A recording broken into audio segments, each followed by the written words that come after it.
ఈ జన్మలో వేదాంత శ్రవణం చేయడం, ఈ జన్మలో మహాభారత శ్రవణం చేయడం వల్ల కలగవలసిన బుద్ధి ఇది అంటే, ఏ మూడిటి చేత పాపము చెయ్యడం వలన మళ్ళీ మళ్ళీ శరీరమును పొందవలసినటువంటి దుర్గతిని పొందామో, ఆ దుర్గతిని పోగొట్టుకోవడానికి ఈ మూడిటినే తిప్పి వాడాలి. మళ్ళీ ఈ శరీరాన్ని తీసుకెళ్లి దేవాలయంలో కూర్చోబెట్టడం, ఈ శరీరాన్ని తీసుకెళ్లి గుడి చుట్టూ తిరుగని చెప్పడం, ఈ శరీరంతో వెళ్ళి ఈశ్వరుడి పల్లకి పట్టుకో అని చెప్పడం, ఈ చేత్తో ఇన్ని పువ్వులు తీసి ఈశ్వరుడి పాదాల మీద వేయడం, ఈ తల ఉంచి పరమేశ్వరుడి పాదాలకు తగిలేటట్టు నమస్కరించడం, మహాత్ములు కనపడినప్పుడు స్వర్ణదండం పడిపోయినట్టు నేల మీద పడి వారికి నమస్కారం చేయడం, మనసు చేత పరమేశ్వరుణ్ణి చింతన చేస్తూ ఉండడం, మహాత్ముల యొక్క వైభవాన్ని ఆలోచన చేస్తూ ఉండడం, వాక్కు చేత భగవంతుని యొక్క కీర్తన చేస్తూ ఉండడం.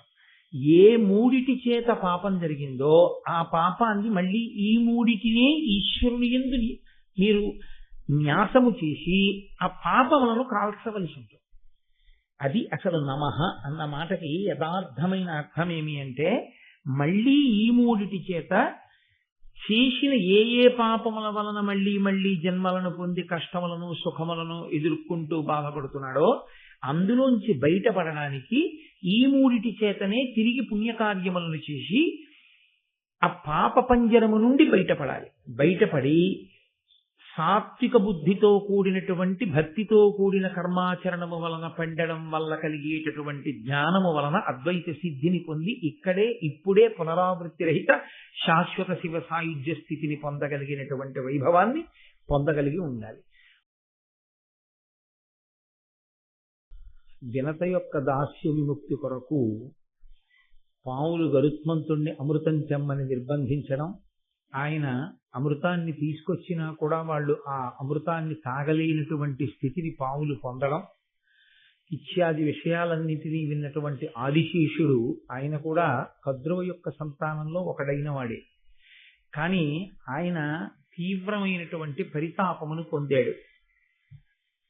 మా అమ్మ నా సోదరులు కూడా చాలా ప్రవర్తించకూడనటువంటి విధానంలో ప్రవర్తిస్తున్నారు.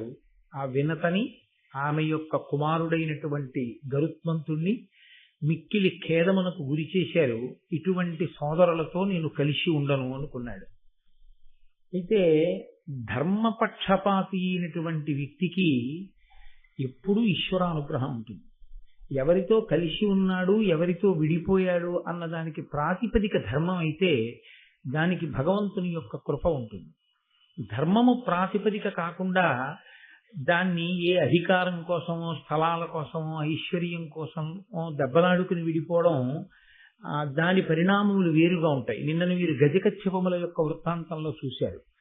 ఆదిశేషుని యొక్క ఖేదము, ఆదిశేషుని యొక్క వ్యతిరేకత సోదరుల యొక్క ప్రవర్తన మీద, వాళ్ళు ధార్మికమైన ప్రవర్తన కలిగిన వాళ్ళు కారు అని. కాబట్టి ఆయన చతుర్ముఖ బ్రహ్మగారి గురించి తపస్సు చేశారు. ఆ తపస్సు కూడా ఒక చోట చేసినటువంటి తపస్సు కాదు. ఆయన గంధమాదన పర్వతం మీద మొదలుపెట్టి బదరీ క్షేత్రంలో, హిమాలయాల మీద, గోకర్ణంలో, పుష్కరారణ్యంలో అత్యంత పవిత్రమైనటువంటి క్షేత్రముల యందు తపస్సు చేశారు. భారతం చదువుకోవడం, భారతం వినడంలో ఇదొక గొప్ప విషయం. కొన్ని కొన్ని క్షేత్రముల పేర్లు, కొన్ని కొన్ని పర్వతముల పేర్లు స్మరించినంత మాత్రం చేత ఈశ్వరానుగ్రహం కలుగుతుంది. వాటిని తలుచుకోవడం చేత మంగళములు కలుగుతాయి.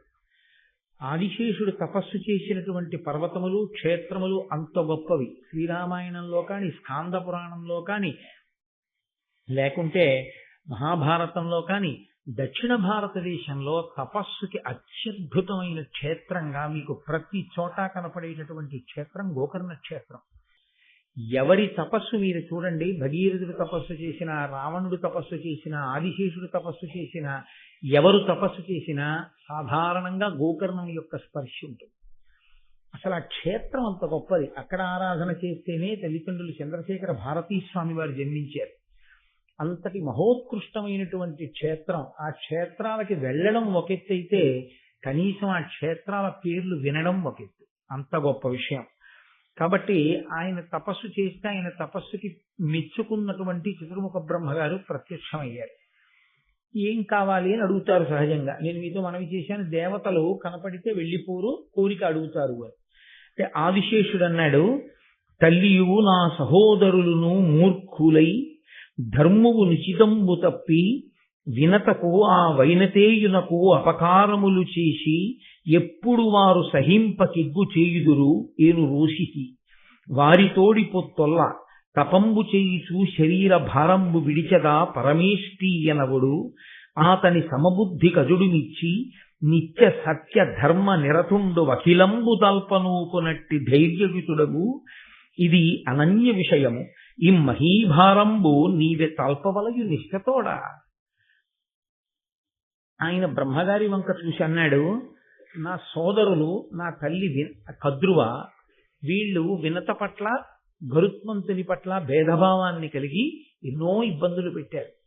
ఆ సోదరులలో ఒకడనైన నాకు కూడా ఆ పాపంలో భాగం వస్తుంది. కాబట్టి నాకింక ఈ శరీరంతో ఉండాలి అని లేదు. కానీ ఈ శరీరాన్ని విడిచిపెట్టాలి అంటే ఆత్మహత్య చేసుకోవాలి. అది మహాపాతకం, చేయకూడదు. కాబట్టి నేను తపస్సు చేసి ఈ శరీరాన్ని విడిచిపెట్టాలనుకుంటున్నాను. ఇందులో ఒక గంభీరమైన ప్రస్తావన ఉంటుంది. మీరు దాన్ని కొంచెం జాగ్రత్తగా గమనించవలసి ఉంటుంది. అసలు జీవుడు ఇన్ని జన్మలు ఎందుకు తీసుకుంటూ ఉంటాడు, ఎందుకు ఇన్ని శరీరాలు పుచ్చుకుంటాడంటే మూడిటి చేత దోషములు జరుగుతుంటాయి. ఒకటి, శరీరము చేత దోషం జరుగుతుంది. దీంతో చెయ్యకూడని పనులు చేస్తాడు. దీంతో ఎర్ర పువ్వు తొక్కాడు అనుకోండి, ఒక మహాపాపం దీని ఖాతాలో పడుతుంది. పాదం వెళ్ళి గోవుకు తగిలింది అనుకోండి, ఒక మహాపాపం. పాదం వెళ్ళి తల్లిదండ్రులకి తగిలింది అనుకోండి, ఒక మహాపాపం. ఈ శరీరంతో కొన్ని పాపాలు చేస్తాడు. ఏదో అసుర సంధ్య వేళలో నిద్రపోవడం ఇలాంటివి. మనసు చేత కొన్ని పాపములు చేస్తాడు. దాన్ని నేను పెద్ద వివరణ చెయ్యక్కర్లేదు. మనసుతో చేసేవి పైకి దొరికేవి కావు. లోపల ఏదో చూస్తాడు, ఒక వస్తువు, ఇది నాదైతే బాగుండు అనుకుంటాడు. అలా అనుకోవడం మానసికంగా చౌర్యం చేయడంతో సమానం. కాబట్టి మనసు చేత చేసిన దోషాలు ఉంటాయి. మూడవది, వాక్కు చేత చేసిన దోషాలు ఉంటాయి.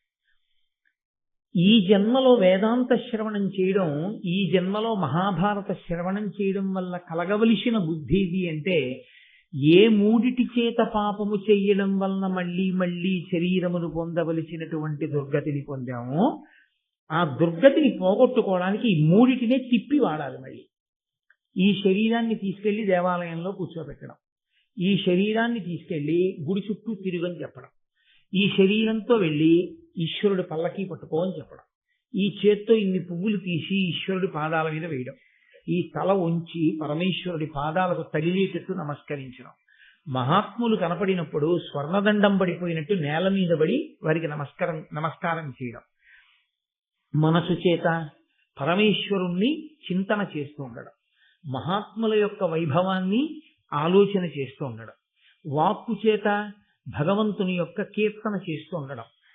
ఏ మూడిటి చేత పాపం జరిగిందో ఆ పాపాన్ని మళ్ళీ ఈ మూడిటినే ఈశ్వరుని యందు మీరు న్యాసము చేసి ఆ పాపములను కాల్చవలసి ఉంటుంది. అది అసలు నమః అన్న మాటకి యథార్థమైన అర్థం ఏమి అంటే, మళ్ళీ ఈ మూడిటి చేత చేసిన ఏ పాపముల వలన మళ్ళీ మళ్ళీ జన్మలను పొంది కష్టములను సుఖములను ఎదుర్కొంటూ బాధపడుతున్నాడో అందులోంచి బయటపడడానికి ఈ మూడిటి చేతనే తిరిగి పుణ్యకార్యములను చేసి ఆ పాప పంజరము నుండి బయటపడాలి.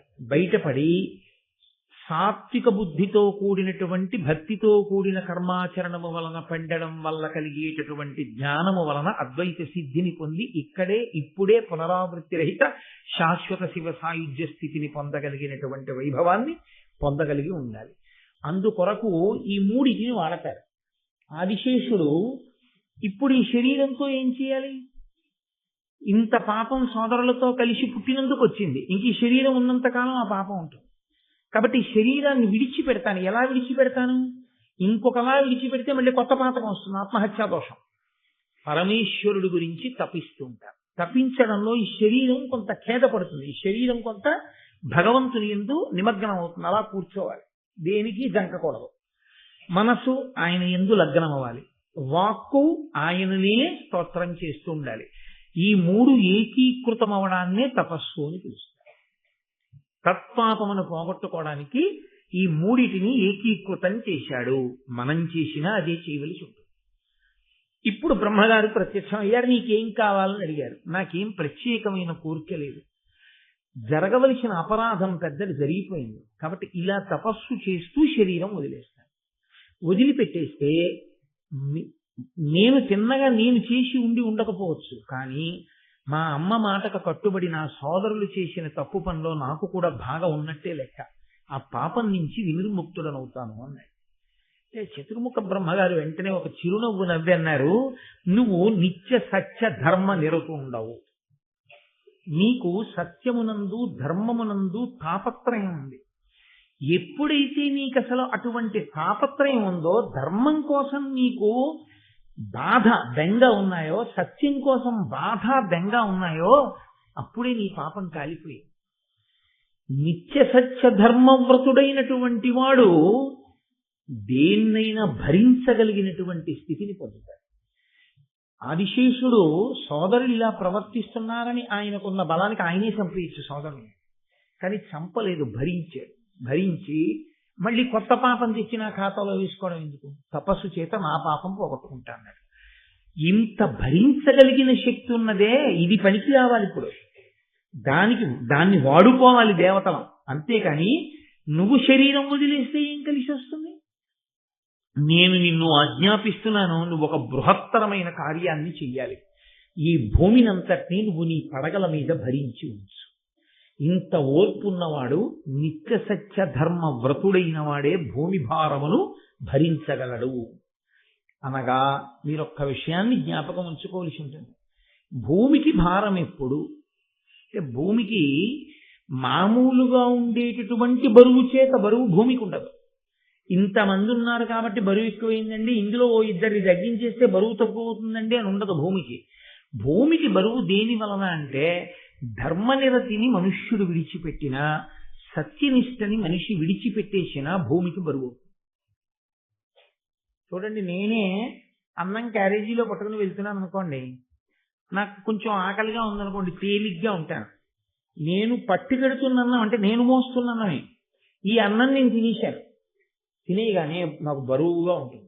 చేతిలో పట్టుకున్నప్పుడు నేనే మోసాను, కడుపులో పట్టుకున్నప్పుడు నేనే మోసాను, కానీ ఆ అన్నం కడుపులో పెడితే నాకు బరువుగా అనిపించి కన్నులు మూతపడినట్టు పాపాచరణము మనుష్యులు చేస్తుంటే సత్యమును విడిచిపెట్టేస్తే భూమికి బరువు అవుతుంది. బరువు అయితే భూమి ఎవరికి చెప్తుంది అంటే, రక్షణ చెయ్యవలసిన వాడు స్థితికారుడు విష్ణువు కాబట్టి ఆయనకి చెప్తుంది. నేను ఈ భూభారమును మొయ్యలేకపోతున్నాను అంటుందంటే, పాపమును నేను భరించలేకపోతున్నాను. అప్పుడు ఈశ్వరుడు ఏం చేస్తాడంటే అవతార స్వీకారం చేస్తాడు. ఎవరు అధర్మము పెచ్చరిల్లడానికి కారణమై ఉన్నారో వాళ్ళని చెనకుతాడు. అది కూడా అనుగ్రహమే అవుతున్నప్పుడు, అది అవతారమునకు కారణం అవుతుంటుంది. అవతారము అంటే ఈశ్వరుడు కిందికి దిగి వచ్చుట అని. కాబట్టి భూమి భారము తగ్గాలంటే భూమి భారమును పంచుకోవడానికి ఎవరు సమర్థుడు? సత్యధర్మములతో ఉన్నటువంటి వాళ్ళు భూమి మీద ఉంటే భూమాత సంతోషిస్తుంది వాళ్ళు ఉన్నారు అని. అంత గొప్ప సత్యధర్మవ్రతుడమైనటువంటి నువ్వు ఈ భూభారమును మొయ్యడానికి తగినవాడివి, కాబట్టి నీ పడగల చేత ఈ భారమును వహించు అని ఆయన ఒక సలహా చెప్పాడు బ్రహ్మగారు. నీ సోదరుడు కేవలము గరుత్మంతుడు మాత్రమే కాదు, నీ సోదరులు కేవలము పాములే కాదు, గరుత్మంతుడు కూడా నీకు సోదరుడే. మిగిలిన పాముల విషయం పక్కన పెట్టు. పుణ్యాత్ముడు ధర్మాత్ముడు గొప్ప ఈశ్వర విభూతిని కలిగి ఉన్నవాడితో సంబంధాన్ని ఎన్నడూ విడిచిపెట్టుకోవచ్చు. ఇది ఆనాడు కాదు, ఏనాటికి కూడా అందరికీ అది సందేశం. ఏది పోయినా పర్వాలేదు జీవితంలో, భగవత్ సంబంధం ఉన్న వ్యక్తితో అనుబంధం మాత్రం ఎన్నడూ పోగొట్టుకోకూడదు. అది పోగొట్టుకోవడం కన్నా పెద్ద నష్టం ప్రపంచంలో ఇంకా ఏదీ ఉండదు. మళ్ళీ కొన్ని కోట్ల జన్మల తర్వాత కానీ అది పూడుతుందన్న నమ్మకం ఉండదు.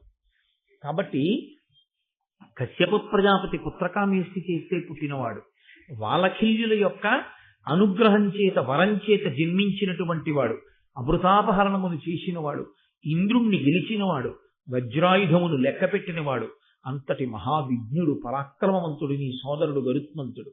ఆయనతో మాత్రం నువ్వు నీ అనుబంధాన్ని కొనసాగించు. ప్రయత్నపూర్వకంగా గరుత్మంతునితో నువ్వు చెలిమి చెయ్యి అని చెప్పి ఆదిశేషుణ్ణి భూభారమును వహించడం కోసమని ఆయన నియంత్రించాడు. అప్పటి నుంచి ఆయన ఆ భూభారమును వహిస్తున్నాడు. అందరూ అన్నదమ్ములే, కానీ భగవంతుని యొక్క అనుగ్రహంతో భగవంతుని యొక్క సేవ చెయ్యడం వల్ల ఇద్దరు తప్పుకున్నారు తల్లి శాపం నుంచి. ఒకరు ఆదిశేషుడు, రెండవ వారు వాసుకి. వాసుకి పాలసముద్రాన్ని చిలికినప్పుడు మందర పర్వతాన్ని కవ్వంగా చేసి చిలకడానికి ఒక త్రాడు కావలసి వచ్చింది. అప్పుడు వాసుకిది చాలా పెద్ద శరీరం కాబట్టి వాసుకిని మందర పర్వతానికి చుట్టారు. అదంత తేలిక విషయం ఏం కాదు. పర్వతానికి వేసి తిప్పుతుంటే అది ఎంత బాధ కలుగుతుందో శరీరాన్ని. కానీ వాళ్ళ కోరిక తీరడం కోసం, అమృతం పుట్టడం కోసం శారీరకంగా అంత డస్సిపోయి ఈశ్వరుని కొరకు తన శరీరం అంత బడలిపోవడాన్ని వాసుకి ఎంతో సంతోషంగా ఆయన స్వీకరించాడు. వాసుకి మందర పర్వతానికి చుట్టుకుని అమృతోత్పాదనమునందు కష్టపడినంత కష్టమేం పడిపోలేదు కారులో విశాఖపట్నం వెళ్ళి రావడానికి. నీకు దానికి ఉపన్యాసం మానేయవలసిన అవసరం ఏంటి భారతం చెప్పడానికి? అందుకే ఈ ఘట్టం దగ్గర మానేస్తావా చెప్తావా? వాసుకి గురించి చెప్పేటప్పుడనే పరీక్ష పెడతాడు పరమేశ్వరుడు. నిలబడగలిగితేనే వాసుకి గురించి చెప్పడానికి నీకు అర్హత ఉన్నట్టు, లేనినాడు ఇక భారతం చెప్పడానికి నీకు అర్హత లేదు. అలిసిపోయానని నువ్వు రాలేకపోతే. కాబట్టి వాసుకిని మందర పర్వతానికి చుట్టి తిప్పితే ఆయన భరించాడు అంత కష్టాన్ని. అమృతోత్పాదనం అయిన తర్వాత దేవతలు బ్రహ్మగారికి చెప్పారు, ఈయన ఎంత కష్టపడ్డారో తెలుసా మహానుభావుడు. మందర పర్వతానికి చుట్టి తిప్పాం, ఎంత బడలిపోయాడు, ఆ ఒళ్ళంతా ఎంత కందిపోయిందో, అయినా ఓర్చుకున్నాడు మాకు అమృతం ఇవ్వడానికి. ఈయన్ని మీరు ఏదైనా కృప చెయ్యాలన్నారు. అంటే బ్రహ్మగారు అన్నారు, వీళ్ళ అమ్మ శాపం ఉంది, పావులన్నీ జనమేజయుడు చేసేటటువంటి యాగంలో అగ్నిహోత్రంలో పడి మరణించాలి, కానీ ఇతను చేసినటువంటి దైవ సేవ వలన ఇతన్ని మినహాయిస్తున్నాను, ఇతను పడడం, ఇతనికి అలా యాగంలో పడి మరణించవలసినటువంటి అగత్యము ఇతనికి కలగదు. అంటే వాసుకి పొందాడు అని కాదు మీరు తెలుసుకోవలసింది. ఇక్కడ ఒక పెద్ద తాత్పర్యం ఒకటి ఉంటుంది. ప్రమాదము అని ఒక మాట శాస్త్రంలో. ప్రమాదము అన్న మాటకు అర్థం ఏంటంటే దైవము చేత మనం చేసినటువంటి కర్మ లెక్కింపబడి కాలమునందు మీకు మీరుగా రక్షణ చేసుకోలేని స్థితిలో వచ్చేటటువంటి ఒక సంఘటన వలన కలిగేటటువంటి బాధకు ప్రమాదమని పేరు. ఏ జన్మలోనో పడుకున్న కుక్కని కర్ర పెట్టి కొట్టాడు, ఆ కుక్క ఏడుస్తూ పోయింది, ఈశ్వరుడు లెక్కలో వేసుకున్నాడు. నిష్కారణంగా నిద్రపోతున్న కుక్కని కర్రతో కొట్టి బాధ పెట్టాడు. ఏమిటి విరుగుడు? ఈ జన్మలో వీడిని కుక్క నిష్కారణంగా కరవాలలా వెళ్ళిపోతుంటే 6 నెలలు వీడు అరటిపండు తినాలన్నా బెంగెట్టుకోవాలి. కాబట్టి ఇప్పుడు ఈశ్వరుడు ఇవాళ కుక్క కరవాలి అని నిర్ణయం చేసేసాడు. ఈయన ఏదో సంతోషంగా నేను అలా తెల్లవారుజామున కాసేపు నడిచి వస్తాననుకుని నేను బయలుదేరుతున్నాడు. భౌవని కుక్కొచ్చి మీద పడిపోతోంది తెలియదు. కానీ ఈశ్వరుడు ఏం చేస్తాడంటే అప్పుడు మీరున్న పరిస్థితి, మీరు చేసినటువంటి అపారమైన పుణ్యకర్మ, భగవంతునితో మీరు పెంచుకున్న సాన్నిహిత్యము, మీ గొప్ప భక్తిని లెక్కలోకి తీసుకుంటాడు. తీసుకుని ఆ ఆపదను ఏం చేస్తాడంటే ఇలా ఓ గీత గీసేస్తాడు. ఎలా తీసేస్తాడో తెలుసా అండి? దాన్ని కుక్కొచ్చి మీద పడబోతుంది, మీరు భయపడిపోయారని అలా ఉండిపోతారు. మీరు చూడరు, చీకట్లో ఆ మేడ మీద ఆ పక్కన ఎవరో ఒక ఆయన ఉంటాడు, ఆయన చై అని అరుస్తాడు, ఆ అరుపుకి కుక్క పారిపోతుంది. అంటే కుక్క కరిస్తే ఎంత భయపడతారో అంత భయము మీరు పడ్డారు, కానీ కుక్క కరవలేదు. కుక్క కరవకుండా అడ్డుపడ్డవాడు ఈశ్వరుడు. కాబట్టి చేసిన కర్మని తొలగించుకోవడానికి మార్గం ఏది? భగవంతుని యందు భక్తితో సేవించుటయే. అంటే ఏమంటే మరి మేము ఉద్యోగాలు అవి ఏం చెయ్యక్కర్లేదా, ఇలా మేము సేవిస్తూ ఉండడమేనా? కాదు. మీరు భక్తితో ఈశ్వరుణ్ణి సేవించుట అన్న మాటకు అర్థం ఏమిటంటే మీరు ఏది మాట్లాడుతున్నా ఈ మాట ఈశ్వరానుగ్రహము అని గుర్తు పెట్టుకున్న నాడు మీరు పాపభూయిష్టమైన మాట మాట్లాడలేకుండా మీ అంత మీరు నిగ్రహించుకోగలరు. అదే తపస్సు. ఈ చేతిని ఇలా చూపించలేరు. ఈ శక్తి అమ్మవారు అని గుర్తొస్తే అదే తపస్సు. మీరు ఏది పడితే అది, ఎప్పుడు పడితే అప్పుడు, ఎలా పడితే అలా తినలేరు. అలా తినలేకుండా ఉండడం, దాన్ని ఒక మర్యాదతో తినాలి అని గుర్తుపెట్టుకోవడం తపస్సు. కాబట్టి ఇప్పుడు మీరు ఏది చేస్తున్నారో అదే చేస్తూ ఉంటారు, కానీ అది చేసేటటువంటి పద్ధతి మారిపోతుంది. జవాబుదారీతనంతో చేస్తారు. ఈ చెయ్యడం ఉందే, ఈ భక్తి ఉందే, ఈ నిబద్ధత ఉందే, దానికే నిరతిశయ భక్తి అని పేరు. ఆ నిరతిశయ భక్తియే చేసిన పాపముల వలన వచ్చేటటువంటి కర్మలను కూడా పక్కకు తీసి రక్షణ కల్పిస్తుంది. కాబట్టి వాసుకి అటువంటి రక్షణ పొందాడు. ఆదిశేషుని యందు వాసుకి యందు ఒక ప్రధాన భేదం ఉంటుంది.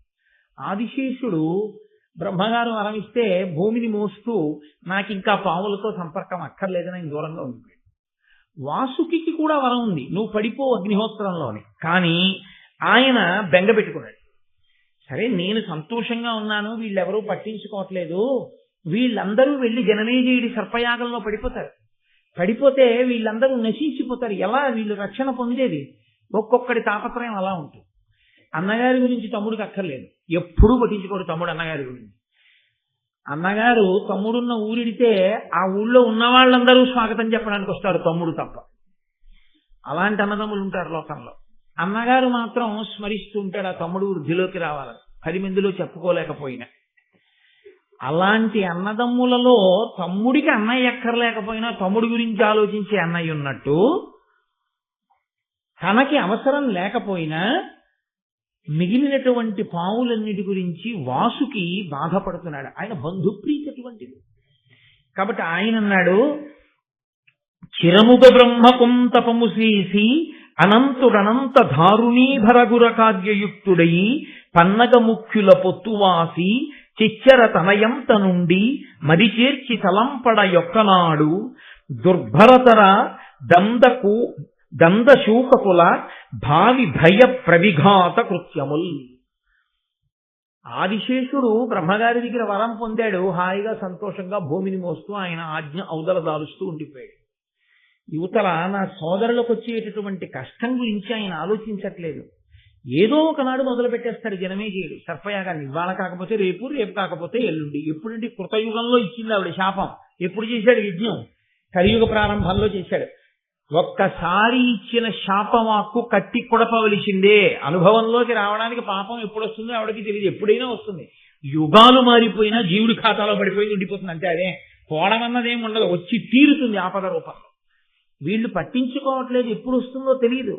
కాబట్టి ఎప్పుడు సర్పయాగం జరుగుతుందో, ఎప్పుడు సర్పయాగంలో వీడు పడిపోతాడో నాకు అర్థం కావట్లేదు. పైగా జనమేజయుడన్న పేరుతో ఉన్నవాడు ఒక్క ఈ జనమేజయుడే అని మీరు అనుకోకండి. భారతంలో 9 జనమేజయుడు ఉన్నారు. ఒక్క జనమేజయుడన్న పేరుతో 9 మంది వ్యక్తులు ఉన్నారు. 9 సార్లు వస్తారు జనమేజయుడు. అందులో చిట్టకెవరి 9వ జనమేజయుడు ఈ జనమేజయుడు. కాబట్టి జనమేజయుడు సర్పయాగం చేయడం అంటే జనమేజయుడు అన్న పేరున్నవాడు ఏ కారణానికి ఎప్పుడు ఏం చేస్తాడో వాళ్ళు వస్తూనే ఉంటారు. కురువంశ ప్రారంభం నుంచి వచ్చారు వాళ్ళు. కానీ కలియుగం ప్రారంభంలో జనమేజయుడికి వచ్చింది ఆలోచన సర్పయాగం చేద్దామని. కాబట్టి ఇచ్చిన వాక్కు ఎప్పుడో అనుభవంలోకి వస్తుంది. వీళ్ళు పట్టించుకోవట్లేదు. అవతల ఆదిశేషుడు పట్టించుకోడు. వీళ్ళందరూ ఎప్పుడు చచ్చిపోతారో అన్న బెంగగా ఉంది అని వాసుకి ఏడుస్తున్నాడు. ఐరావతాదులు అని ఆ జాతి పావులన్నింటినీ పిలిచి ఆయన తన బాధ వ్యక్తం చేస్తున్నాడు.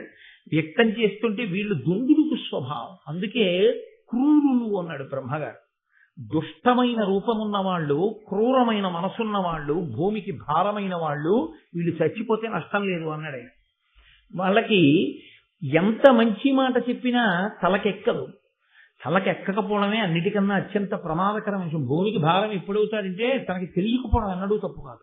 ఒకడు చెప్తే తలకి ఎక్కించుకొని వాడే భూమికి భారం. రావణాసురుడికి తెలియకపోవడం తప్పు కాదు, ఎంతమంది చెప్పినా వినకపోవడమే భూమికి భారం అయ్యాడు. కాబట్టి వాళ్ళన్నారు, ఏంటనయా అంత బెంగ పెట్టుకుంటావు? జనమేజయుడు యాగం చేస్తే, యాగం చేసేవాడు ఆయన నీటి పాడు చేయడం మనకి రాదా? బోల్డ్ మార్గాలు యాగం పాడు చేసేయడానికి. జనమేజయుని చేయు సర్పయాగమునకు విఘ్నమందరము కావింతుము, అతడు ధర్మార్థికావున దారుణీసురలమై అడుగదము ఇదియు చేయకుమనియును, కొందరమతనికి కూర్చు మంత్రులమునై ఈ క్రతుక్రియ చేసి ఇహపరములకు పెక్కు దోషంబులని హేతువులు చూపి ఉడిగినంత అందరనొక్క మొగిన భక్ష్య భోజ్య లేహ్య పానీయముల మీద సదములోని విప్రజనుల మీద వెగడుపడగ పారి వెరపింత ఒజ్జలు తత్ప్రయోగ విధులు తప్పి పరవా. ఏమిటనయా అంత బెంగ పెట్టుకుంటావు? జనమేజయుడు యాగం మొదలుపెట్టాడు అనుకో, మనకి కామరూపం ఉంది, మనం బ్రాహ్మణ వేషాలు వేసుకుంటాం. జనమేజయుడికి బ్రాహ్మణులంటే భక్తి కాబట్టి మనం బ్రాహ్మణ వేషాలతో పెడతాం. విడితే బ్రాహ్మణులు వచ్చారని స్వాగతం చెప్పి కూర్చోబెట్టి ఏమిటంటాడు, చాలా తప్పు, ఇలాంటి యాగం చేయకూడదు. ఇటువంటి యాగం చేశావా నీకు రెండూ పోతాయి, ఇహము పోతుంది పరము పోతుంది. ఇక్కడ సుఖం ఉండదు, పైలోకాల్లో సుఖం ఉండదు. రెండు పోయే యాగం ఎందుకు చేస్తాం? ఎవడైనా యాగం ఎందుకు చేస్తాడు? ఇహము పరము కొరకు చేస్తాడు. ఇక్కడ లోకం బాగుండాలి, పైన ఊర్ధ్వలోకాల వాసం దొరకాలి, అందుకు చేస్తారు యాగం. నువ్వు చేసే యాగం రెండూ పోగొట్టేస్తుంది, ఇలాంటిది ఎందుకు చేస్తావు అని మనం చెప్తాం. బ్రాహ్మణ భక్తితో యాగం చేయడం మానేస్తాడు. ఒకవేళ వినడనుకో, మనలోనే కొంతమందిని ఆంతరంగికులైనటువంటి మంత్రుల వేషాలు వేసుకుంటాం. కామరూపులం కాబట్టి మంత్రుల మాట కాదనడుగా, ఆంతరంగికులు వాళ్ళు చెప్పిన మాట వింటాడు. వెళ్ళి పరమ ప్రేమతో జనమేజయ తప్పు, ఇటువంటి యాగం చెయ్యొద్దు అని చెప్దాం, వింటాడు. ఇంకా వినలేదనుకో, యాగం మొదలెట్టి ఋత్విక్కులు కూర్చుంటారు. భక్ష్యము భోజ్యము లేహ్యము చోష్యము తినేవి తాగేవి నాకేవి తప్పరించేవి ఇవన్నీ ఉంటాయిగా, వాటన్నింటి మీద పాకేద్దాం మనం అందరం పాకేస్తే విషతుల్యం అయిపోతుంది. దాన్ని హవిస్సుగా ఇవ్వరుగా, అక్కడ హవిస్సు పాత్ర ఉంటుంది, నేతి పాత్రలు ఉంటాయి, వాటన్నిటి మీద పాకేద్దాం. ఇంకెందుకు ఇస్తాడు? హవిస్సు యాగం అయిపోతుంది. అంతేకాదు వజ్జలు, వజ్జ అంటే ఉపాధ్యాయుడు, వజ్జ ప్రకృతి వికృతి, వాళ్ళు కూర్చుని ఉంటారు యాగం చేద్దామని. వెళ్ళి వాళ్ళ మీద పడదాం, పడి వాళ్ళ మీద పాకుదాం, తలనెత్తి బుస్ అందాం, వాళ్ళు లేచి పారిపోతారు. దీక్షలో ఉన్నవాడు లేచి పారిపోకూడదుగా. దీక్షలో ఉన్నవాడు పీటల నుంచి లేచిపోయి పరిగెత్తిన తర్వాత ఇంకా దీక్షాభంగం అయిపోయిందిగా, ఇంకెక్కడి యాగం పోయిందిగా. ఏమిటనయా దంగెట్టుకుంటాం, వదిలిపెట్టేది, దాని గురించి ఏం భయం లేదు. జనమేజయుడి యాగం మొదలు పెడితే జనమేజయుడి యాగం పాడు చేయడానికి మనకి ఇన్ని ఆలోచనలు ఉన్నాయి. అంటే అందులో ఉన్న కొంతమంది పెద్దలు అన్నారు, మీరు చాలా తేలిగ్గా చెప్తున్నారా, ఒకసారి బ్రాహ్మణుడు మంత్రోచ్చాటనం చేసి అగ్నిలోకి మనం పడిపోవాలి అని ఆయన సంకల్పం చేసిన వెంటనే అపకారం చెయ్యడానికి వెళ్ళిన మనం ఎక్కడున్నామో వెతుక్కుంటూ వస్తాయి అగ్నికీలలు తినడానికి. నువ్వు వాళ్ళ మీద పాకడం కాదు, నీ మీదకి అగ్ని పాకుతుంది. ఎందుకంటే అగ్నికి వ్యాపించే గుణం ఉంది, అందుకే అశ్వశబ్దంతో పిలుస్తారు దాన్ని. గమనము చేత వ్యాపిస్తుంది. అగ్ని వ్యాపించే గుణం లేకపోతే ఇక్కడ అంటుకున్న అగ్ని ఎక్కడి వరకు వెళ్ళిపోతుంటుంది. అరణ్యంలో అగ్ని అంటుకుంటే అరణ్యాన్ని అంతటినీ కాలుస్తుంది, వ్యాపిస్తుంది. కాబట్టి అసలు మనం ఆ ప్రాంగణంలోకి వెళ్ళగానే వాళ్ళు మంత్రోచ్చాటనం చేస్తే మనం ఎక్కడ దాక్కున్నామో విసుక్కుని మరీ వచ్చి పట్టుకుని లాక్కుపోయి కాల్చేస్తాం. కాబట్టి నువ్వు నేను దాని మీద పాకడం ఏమిటి, బ్రాహ్మణుల మీద పడ్డం ఏమిటైనా మతుందా నువ్వు చేసే ఆలోచనకి? ఏమి బాగులేదు నీ చెప్పినటువంటి మాట అంటే. ఆయన వాసుకి తెల్లబోయి వింటున్నాడు. ఎలా మరి దీనికి పరిష్కారం ఎలా కుదురుతుంది, వీళ్ళు ఎలా రక్షింపబడతారు? అందులో ఏలాపుత్రుడు అని ఒక పాము, ఆయన హఠాత్తుగా లేచి ఓ మాట అన్నాడు. కద్రువ మనందరికీ శాపం పెట్టిన రోజు రాత్రి కద్రువ ఒడిలో తల పెట్టుకుని నిద్ర రాకపోయినా నిద్ర వచ్చినట్టుగా నటించి పడుకుని ఉన్నాను నేను. ఆ సమయంలో ఒక ఆశ్చర్యకరమైన సంఘటన జరిగింది. బ్రహ్మగారి దగ్గరికి దేవతలందరూ వెళ్ళారు.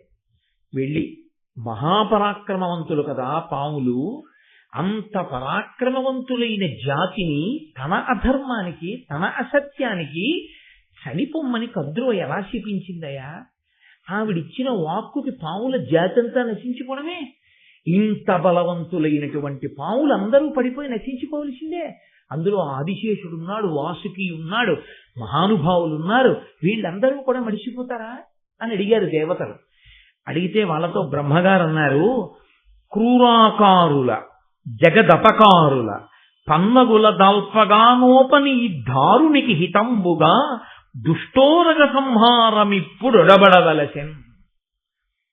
అసలు కద్రువ నోటి వెంట ఆ మాట వచ్చేటట్టుగా ప్రేరణ ఎందుకు చేశామో తెలుసా? మీకెవరికి తెలియదు. క్రూరాకారుల పావును చూడగానే ఎంత బాగుందో అని ఇలా చూసేవాడు ఎవరు ఉండడు. దాని ఆకారం చూస్తేనే అసలు భయం. క్రూరాకారుల జగదపకారుల, జగత్తుకి అపకారం చేస్తాయి. దానికి భయం వేస్తే కరుస్తుంది. కాబట్టి జగత్తుకి అపకారం చేసేటటువంటి లక్షణం ఉన్నటువంటి ఆ పాములు పన్నగుల దాల్పగానోపని ఈ దారునికి హితంబుగా, అటువంటి పాముల యొక్క పాపపు నడత నేను భరించలేకపోతున్నానని భూదేవి ఏడుస్తోంది. అందుకని అవన్నీ నశించిపోవాలి. అవన్నీ నశించిపోవడానికే కద్రువ నోటి వెంట ఆ మాట వచ్చింది. కాబట్టి అవి నశించిపోతాయి. అది దేవతలకి ప్రీతికరమే, పావులన్నీ నశించిపోవడం. కాబట్టి నువ్వేం బెంగపెట్టుకోక, అవి పోని. కానీ ఇందులో దేవతా సర్పములు కొన్ని ఉన్నాయి. అవి దేవతలకు, భూమికి, మనుష్యులకు ఉపకారం చేసేటటువంటివి. అవి పడకుండా, ఆ యాగంలో పడిపోకుండా, ఒకానొకప్పుడు వాసుకి చెల్లెలైనటువంటి జరత్కారు వేరొక మునిశ్రేష్ఠుడైనటువంటి జరత్కారుని వివాహం చేసుకుంటుంది. ఇద్దరి పేర్లు జరత్కారే. వారిద్దరికీ కలిపి ఆస్తికుడు అనబడేటటువంటి ఒక ముని పుడతాడు. ఆ ముని వెళ్ళి జనమేజయుడి యొక్క సర్పయాగాన్ని ఆపు చేస్తాడు. ఆపు చేస్తే పాపభూయిష్టమైన సర్పములన్నీ అప్పటి వరకు యాగంలో పడి కాలిపోతాయి. ఆ తర్వాత కొన్ని సర్పములు దేవతలతో చిలిమి చేసినవి, పుణ్యం చేసినవి, లోకోపకారం చెయ్యవలసిన పాములు కొన్ని మిగిలిపోతాయి. ఆ విధంగా వాటి సంఖ్యని తగ్గించేస్తాం. లేకపోతే వాటి సంఖ్య ద్విగుణీకృతం అయిపోతే ఈ భూమి మీద మిగిలిన ప్రాణులు బ్రతకవు. భయంతో చాలా బీభత్సమైన వాతావరణం ఏర్పడుతుంది. అందుకని అది నశించిపోవడానికే ఈ ఏర్పాటు జరిగింది. అంటే ఇది ఒక విషయం జ్ఞాపకం పెట్టుకోవాల్సి ఉంటుంది. ఒక జాతి అంతా దేనివల్ల నశించిపోతుంది అంటే, అందరూ కలిసికట్టుగా ఒకే రకమైన పాపపు జీవనానికి అలవాటు పడి ఒక సంఘముగా ధర్మ వ్యతిరిక్తమైనటువంటి ప్రవర్తనకి అలవాటు పడిపోతే ఈశ్వరుడు ఒక మహాత్ముని యొక్క వాక్కుని ప్రచోదనం చేస్తాడు. వాళ్ళకి వ్యతిరేకంగా విడిచిపెట్టు. దానికి ఏం పెద్ద యుద్ధం అక్కర్లేదు. ఎక్కడో ఎప్పుడో ఒక మహాత్ముడలిగి ఒక్క మాట అంటాడు అంతే. ఆయనన్న ఆ మాటకి ఆ జాతి అంతా నశించిపోతుంది. వ్యక్తుల యొక్క వాక్కు, ఈశ్వర బలం కలిగినటువంటి వారి వాక్కు అంత శక్తివంతం. దాన్ని ఈశ్వరుడు ప్రచోదనం చేయించి ఇబ్బందులు తీసుకొస్తూ ఉంటాడు. ఎప్పుడు మన జీవనము పాపభూయిష్టమైతే, మనం ధార్మికంగా ఉంటే ఆ ఈశ్వరుడే మనల్ని రక్ష చేస్తాడు. అందుకే ఘోర అఘోర రూపములు రెండూ ఈశ్వరుడికే ఉంటాయి సనాతన ధర్మంలో తప్ప, భయపెట్టడానికి ఓడు, భయపెట్టిన వాడి నుంచి రక్షించడానికి ఓడు సనాతన ధర్మంలో ఉంటారు.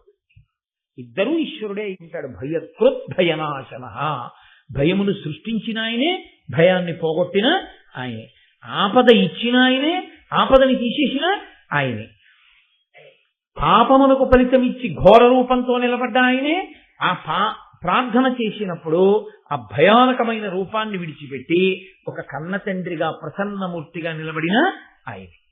కాబట్టి మన నడవడిని బట్టి ఈశ్వరుడు మనకి కనపడము అన్నది, ఈశ్వరుడు మనకి ఫలితం ఇవ్వడము అన్నది ఆధారపడి ఉంటుంది. కాబట్టి అటువంటి మహాపురుషుడు ఒకడు జన్మించాలి. జన్మించితే ఆనాడు మనందరం గట్టున పడతాం. కాబట్టి ఇప్పుడు ఆయన ఎక్కడున్నాడు? ఆ ఆస్తికుడు పుట్టడానికి ఆ జరత్కారు ఎక్కడున్నాడు? ఆ జరత్కారుడు దొరికితే వాసుకి చెల్లెలైన జరత్కారువునిచ్చి వివాహం చెయ్యాలి అని ఆయన వేపుకి కథ తిరిగితే ఆయన యయావర వంశమునందు శ్రేష్ఠుడు, బ్రహ్మచారి, గొప్ప నియమపాలనం చేసేటటువంటి వ్యక్తి. ఇంకా ఎంత ఘోరమైన బ్రహ్మచర్యం అంటే ఆయన ఊర్ధ్వరైతస్కుడు. ఆయన భార్య అన్న మాటని కూడా స్మరణలోకి రానివ్వలేదు. అంత గొప్పగా శాస్త్రాధ్యయనం చేశాడు, అంత గొప్ప తపస్సు చేశాడు. అయితే బ్రహ్మచారిగా శాస్త్రాధ్యయనం చేయడం, బ్రహ్మచారిగా తపస్సు చేయడం చాలా గొప్ప విషయాలు. కానీ ఇవి ఎంతవరకు పనికొస్తాయి? ఒక వయస్సు వరకే. ఒక వయస్సు తర్వాత వివాహం నేను చేసుకోవడమా, నేను చేసుకోకపోవడమా అన్న విషయంలో నాకు స్వేచ్ఛ ఉండదు. సనాతన ధర్మంలో ఎట్టి పరిస్థితులలోనూ వివాహం చేసుకోకుండా ఉండరాదు. ఎందుకంటే దాని వలన మీరు రుణపడిపోతారు. పితృ రుణము అని ఉంటుంది. తండ్రికి కొడుకు పుట్టి పుట్టగానే రుణపడతాడు. దేనికి రుణపడతాడు? ఆయన నన్నెలా కన్నాడో నేను అలాగే ఇంకొక కొడుకుని కనాలి. కంటే తప్ప ఆ రుణం పోదు. ఒకవేళ తండ్రి శరీరం విడిచిపెట్టేసినా పితృదేవతలు చూస్తూ ఉంటారు, వీడు కన్నాడా కొడుకునని. నాన్నగారండి నేను కూడా కొడుకుని కన్నాను అని కొడుకుని కన్నప్పుడు సచేల స్నానం చేస్తారు. అందుకే ఏ బట్టలతో ఉన్నాడో ఆ బట్టలతో నీటి మీద చప్పుడయ్యేట్టు నీరు పైకి ఎగిరేటట్టు ఎప్పుడు దెబ్బ కొట్టడం కానీ దూకడం కానీ చెయ్యరు. ఒక్క సచేల స్నానంలో కొడుకు పుట్టినప్పుడు కొంచెం ఎత్తైన ప్రదేశం నుంచి లోపల రాళ్లవి లేవని నిర్ధారణ చేసుకున్న తర్వాత దాని నుంచి నీటిలోకి దూకుతారు. దూకితే శరీరం నీటిలో పడ్డప్పుడు ఒక్కసారి నీరు పైకి లేస్తుంది.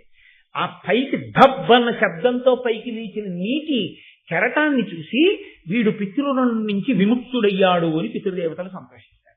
అప్పుడు చేస్తారు సచేల స్నానం. ఇంకొకసారి సచేల స్నానం వేరొక అమంగళకరమైన సందర్భం కాబట్టి నేను దాన్ని అసలు ప్రస్తావన చేయను. మంగళ స్నానం సచేల స్నానం కొడుకు పుట్టినప్పుడు చేస్తారు. కాబట్టి పితృరుణం నుంచి విడుదల పొందాలి. వాడు మహాతపస్వి కావచ్చు, చదువుకున్నవాడు కావచ్చు, గొప్ప తత్వవేత్త కావచ్చు, ఎన్ని తెలిసున్నవాడైనా కావచ్చు. అటు సన్యాసము తీసుకోకుండా ఇటు పెళ్లి చేసుకోకుండా ఉండిపోయిన వాడు భ్రష్టుడవడమే కాదు, వాడి పితృదేవతలు కూడా భ్రష్టులైపోతారు. మహాభారతం తీర్పు చెప్తారు. కాబట్టి నేను పెళ్లి చేసుకోనండి, నాకు వేదాంతం అలవాటైందండి, నేను ఇలా ఉంటానండి, నాది చాలా గొప్ప వ్రతం అండి అన్నవాడెవరో అది చాలా దుర్మార్గమైనటువంటి విధానం. అలా ఉండకూడదు, శాస్త్రం అంగీకరించద్దని. కాబట్టి ఆ జరత్కారు చేసినటువంటి తప్పేమిటంటే తాను బ్రహ్మచర్యమునందుండి శాస్త్రాధ్యయనం చేశాడు, తపస్సు చేశాడు, గురువుల యొక్క శుశ్రూష చేశాడు. దాని వలన ఆయనకి ఋషి రుణం తీరింది, కానీ పెళ్లి చేసుకోలేదు. చేసుకోకుండా ఉండిపోయాడు. ఘోరం వ్రతములు సలుపుచు దార పరిగ్రహము సేయ తానొల్లక సంసారపు భవభీతి అపార వ్యామోహపాశ బంధచ్యుతుడై. ఆయన భార్యని స్వీకరిస్తే పిల్లలు పుడతారు, పిల్లలు పుడితే సంసారం వస్తుంది, సంసారం వస్తే మాయ కమ్ముతుంది, మాయ కమ్మితే మళ్ళీ పుట్టాలి. కాబట్టి అసలు నేను దారని స్వీకరించాను, నేను పాణిగ్రహణం చేయను, నాకు భార్య వద్దు, గృహస్థాశ్రమం వద్దు అని ఆయన పెళ్లి చేసుకోకుండా ఉండిపోయాడు. ఉండిపోయి ఒక రోజు ఎందుకో ఈశ్వరుడి యొక్క అనుగ్రహం ఒక ప్రాంతంలో తిరుగుతున్నాడు. ఆ తిరుగుతున్నటువంటి సమయంలో అక్కడ కొంతమంది ఆ నీటి సరస్సు ఒకటి ఉంది, ఆ నీటితో కూడినటువంటి ఒక చిన్న సరస్సు. అక్కడ ఔరుగడ్డితో చేయబడినటువంటి దుబ్బులు కొన్ని ఉన్నాయి. ఆ దుబ్బుల యొక్క వేర్లు ఎలకలు కొరికేసాయి. ఒకే ఒక్క వేరుంది, అసలేది గడ్డి దుబ్బు. ఆ గడ్డి దుబ్బుకున్నది ఒక్క వేరు. ఆ ఒక్క వేరుతో ఉన్నటువంటి గడ్డి దుబ్బుకి గడ్డి పరకలు చాలా ఉంటాయి కదండి, ఆ పరకలన్నీ పట్టుకుని కొంతమంది తలకిందులుగా వేలాడుతూ సూర్యకిరణాలు తింటున్నారు. తింటుంటే ఈయనన్నాడు వాళ్ళని చూసి, అబ్బో ఇది ఒక గొప్ప తపస్సులా ఉంది, ఒక వేరున్న గడ్డి దుబ్బుకున్న గడ్డి పరకలు పట్టుకుని ఇంతమంది తలకిందులుగా వేలాడుతూ సూర్యకిరణాలు తింటూ ఉన్నారు, గడగడ గడగడ వణుకుతున్నారు మీ అందరూ, తలలు కంపిస్తున్నాయి, నాడులు పైకొచ్చి ఉన్నాయి, ఇంత గొప్ప తపస్సు ఎలా చేస్తున్నారు, దీని యొక్క గొప్పతనం ఏమిటో నాకు చెప్తే నేను చేస్తాను అండి. అంటే వాళ్ళన్నారు ఆ తలక్రిందులుగా వేలాడుతున్న వాళ్ళు, మా ప్రారంభమయ్యా ఇది తపస్సు కాదు, మా వంశంలో జరత్కారుడు అనబడేటటువంటి వాడు ఒకడు పుట్టాడు, వాడు పెళ్లి చేసుకోనని భీష్మించాడు, వాడు పెళ్లి చేసుకోనని భీష్మించిన కారణం చేత ఇదిగో తిరగేసి కట్టబడ్డాం, వేలాడుతున్నాం. ఆ వేర్లు ఆ పిల్లవాడు పెళ్లి చేసుకోకుండా ఉన్న కొద్దీ యమధర్మరాజు గారు ఎలక రూపంలో కొరికేస్తున్నాడు ఆ వేర్లు. కాబట్టి ఇప్పుడు మా పుణ్యం, మేము చేసిన తపస్సు మమ్మల్ని రక్షించకుండా పోతాం. మేము చాలా ధార్మికంగా జీవించాం, మేము చాలా గొప్ప తపస్సు చేశాం, కానీ ఉపయోగం ఏముంది? అదిగో మా వంశంలో పుట్టినవాడు పెళ్లి చేసుకోవడం మానేశాడు, దానివల్ల ఇంకొక వేరు ఉండిపోయింది. అంటే ఇంకా వాడు పెళ్లి చేసుకుంటానని అంగీకరించి పెళ్లి చేసుకుని ఒక కొడుకుని కనడానికి ఉన్నటువంటి సమయము చాలా కొద్దిగా మిగిలి ఉంది. వాడు గాని ఈ కాస్త సమయంలో కూడా పెళ్లి చేసుకోకుండా అలాగే ఉండిపోతే ఆ ఒక్క వేరు యమధర్మరాజు గారు కొరికేస్తాడు.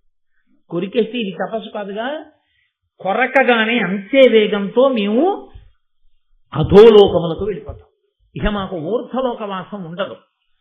మేము చెయ్యని పాపానికి మేము చెయ్యని నేరానికి ఒక ధూర్తుడైనటువంటి కొడుకు పెళ్లి చేసుకోకుండా ఉండిపోయి మేము లోకాన్ని ఉద్ధరిస్తున్నామని చెప్పుకు తిరుగుతూ తపస్సు చేస్తున్నామని చెప్పుకుంటున్న వాడి వల్ల మేము ఇంతటి నేరాన్ని పొందాం.